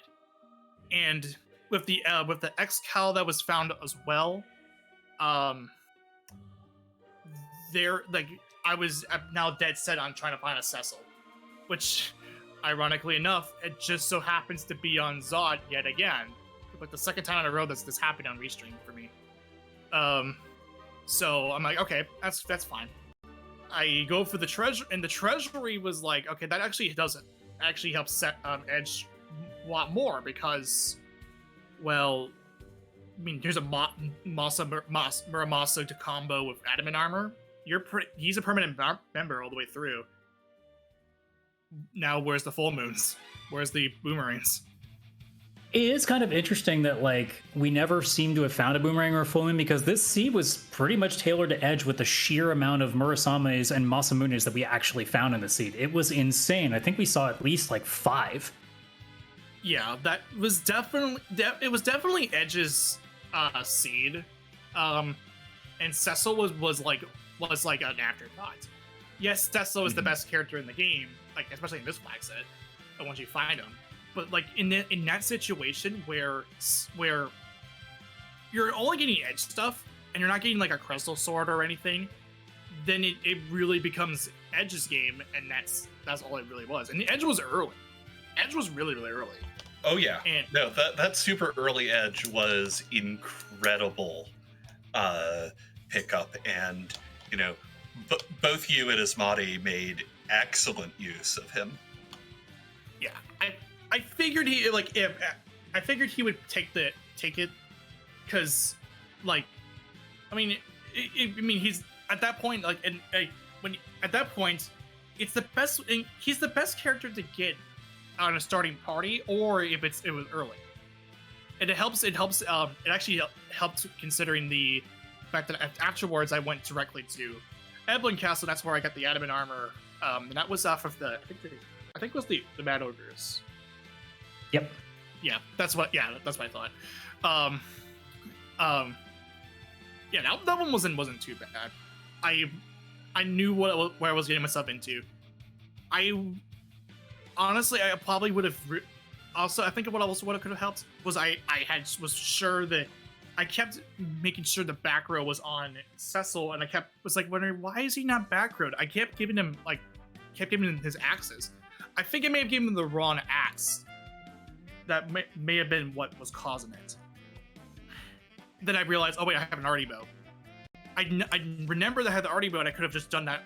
Had the arty bow on him at that whole point. Remembering what was told for me last night about the arrow or axe or full moon, whatever, has to be in the main hand for the back row to work. And that would have helped a bit more. I'm pretty sure I had the wrong axe equipped for the back row. Yeah, I will admit I can't remember. It would be something we'll just have to go back and roll back the footage. I guess that's fine. I'm gonna be doing it anyway after my next match, which is today at 7 p.m. This time this is the actual 7 p.m. one that I mentioned. That was I made that at the time I didn't realize. Oh wait, I have a 2 p.m. one, not a 7 p.m. one. So this next one 7 p.m. This will be that match with where's my group? Here it is. It'll be with Funnel Cakes or not? Yeah, Funnel Cakes. Yeah. Best of luck. Was it Funnel Cakes? No, it's not. That's not Funnel Cakes. Was it Funnel Cakes? I'm trying to remember which one it was. It was,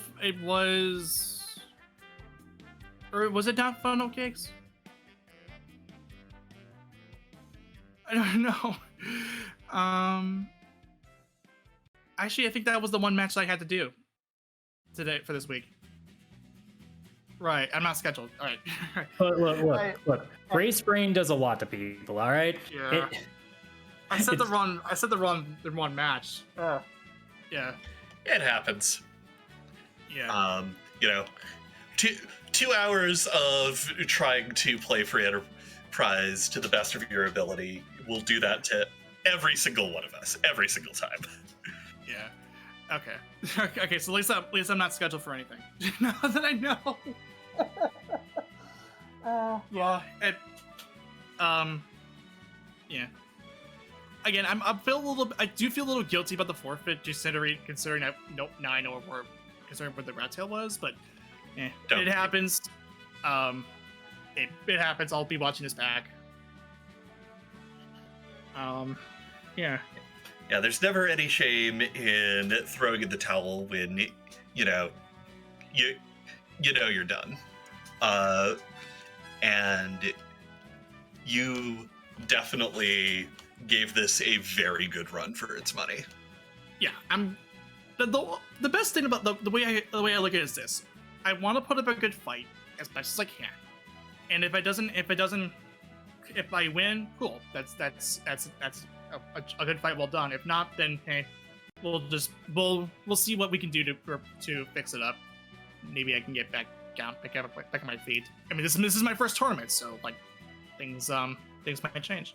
Yep. Yeah, I mean, as a guy who is the owner of an 0-5 record in my own group, that's exactly how I felt. I went in going, I'm more in this because I want to experience the rush of a tournament, which has been amazing, and also because again, like yourself, Professor, we're both pretty new. We're still in the learning stages, and if there's going to be any way of learning on the fly, it's under this kind of pressure and under a flag set that really does make you do almost everything.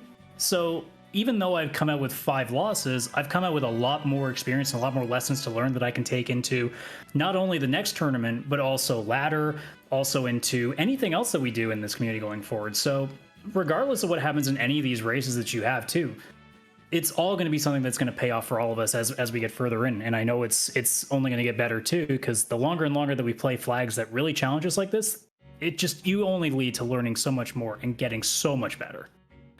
Yep. Yeah. Sorry. Yeah. No. You finish. Yeah, I was just going to, start wrapping up. So if you have any last thoughts before we go to closing. Yeah, I'll just wrap it up really quick with CSS. Yeah, it's learning is great, especially for me. I'm honestly, I mean, there's no shame in just like if you're thinking about joining it, if you're new and you're thinking about joining a tournament, I mean, just go ahead and do it. You'll get experience that way. It's actually really cool to have new players that's like me and CS just play. Other than that, in a tournament. But other than that, thanks to comms, trackers, like all the typical stuff that like everyone says once everyone's done. It was fun. Either way, I put up a good fight. That's all I gotta do. Yeah. Yep. And of course, best of luck for the rest of the tournament and all future endeavors. But for now, friends, it is time for us to scurry on elsewhere. As a reminder, we have a race between Denari and Cubs Rule at 5 p.m. on Free Enterprise, and then another race of David versus Frankie Bones at 10 p.m. on Free Enterprise, all times Eastern. For now, though, we are going to wander off and send the raid over to Escrunt. Please, please, please, please, please do not spoil the results of the race, or woo, bad thing will happen. Woo. I don't know. Radical, you have any last thoughts before we wander off? I said it earlier. If you spoil things, Leviathan's going to wave you, and then Oga will do it twice if you do it again. You have been warned. But other than that, fantastic race. Great job, everybody here on the Restream team. Great job to our runners. Another fantastic race is in the books, and we continue this group stage going forward with more fantastic content, including the 2 races that we will be restreaming today that Leggy mentioned earlier. So yeah, fantastic afternoon for us, and I can't wait to do more.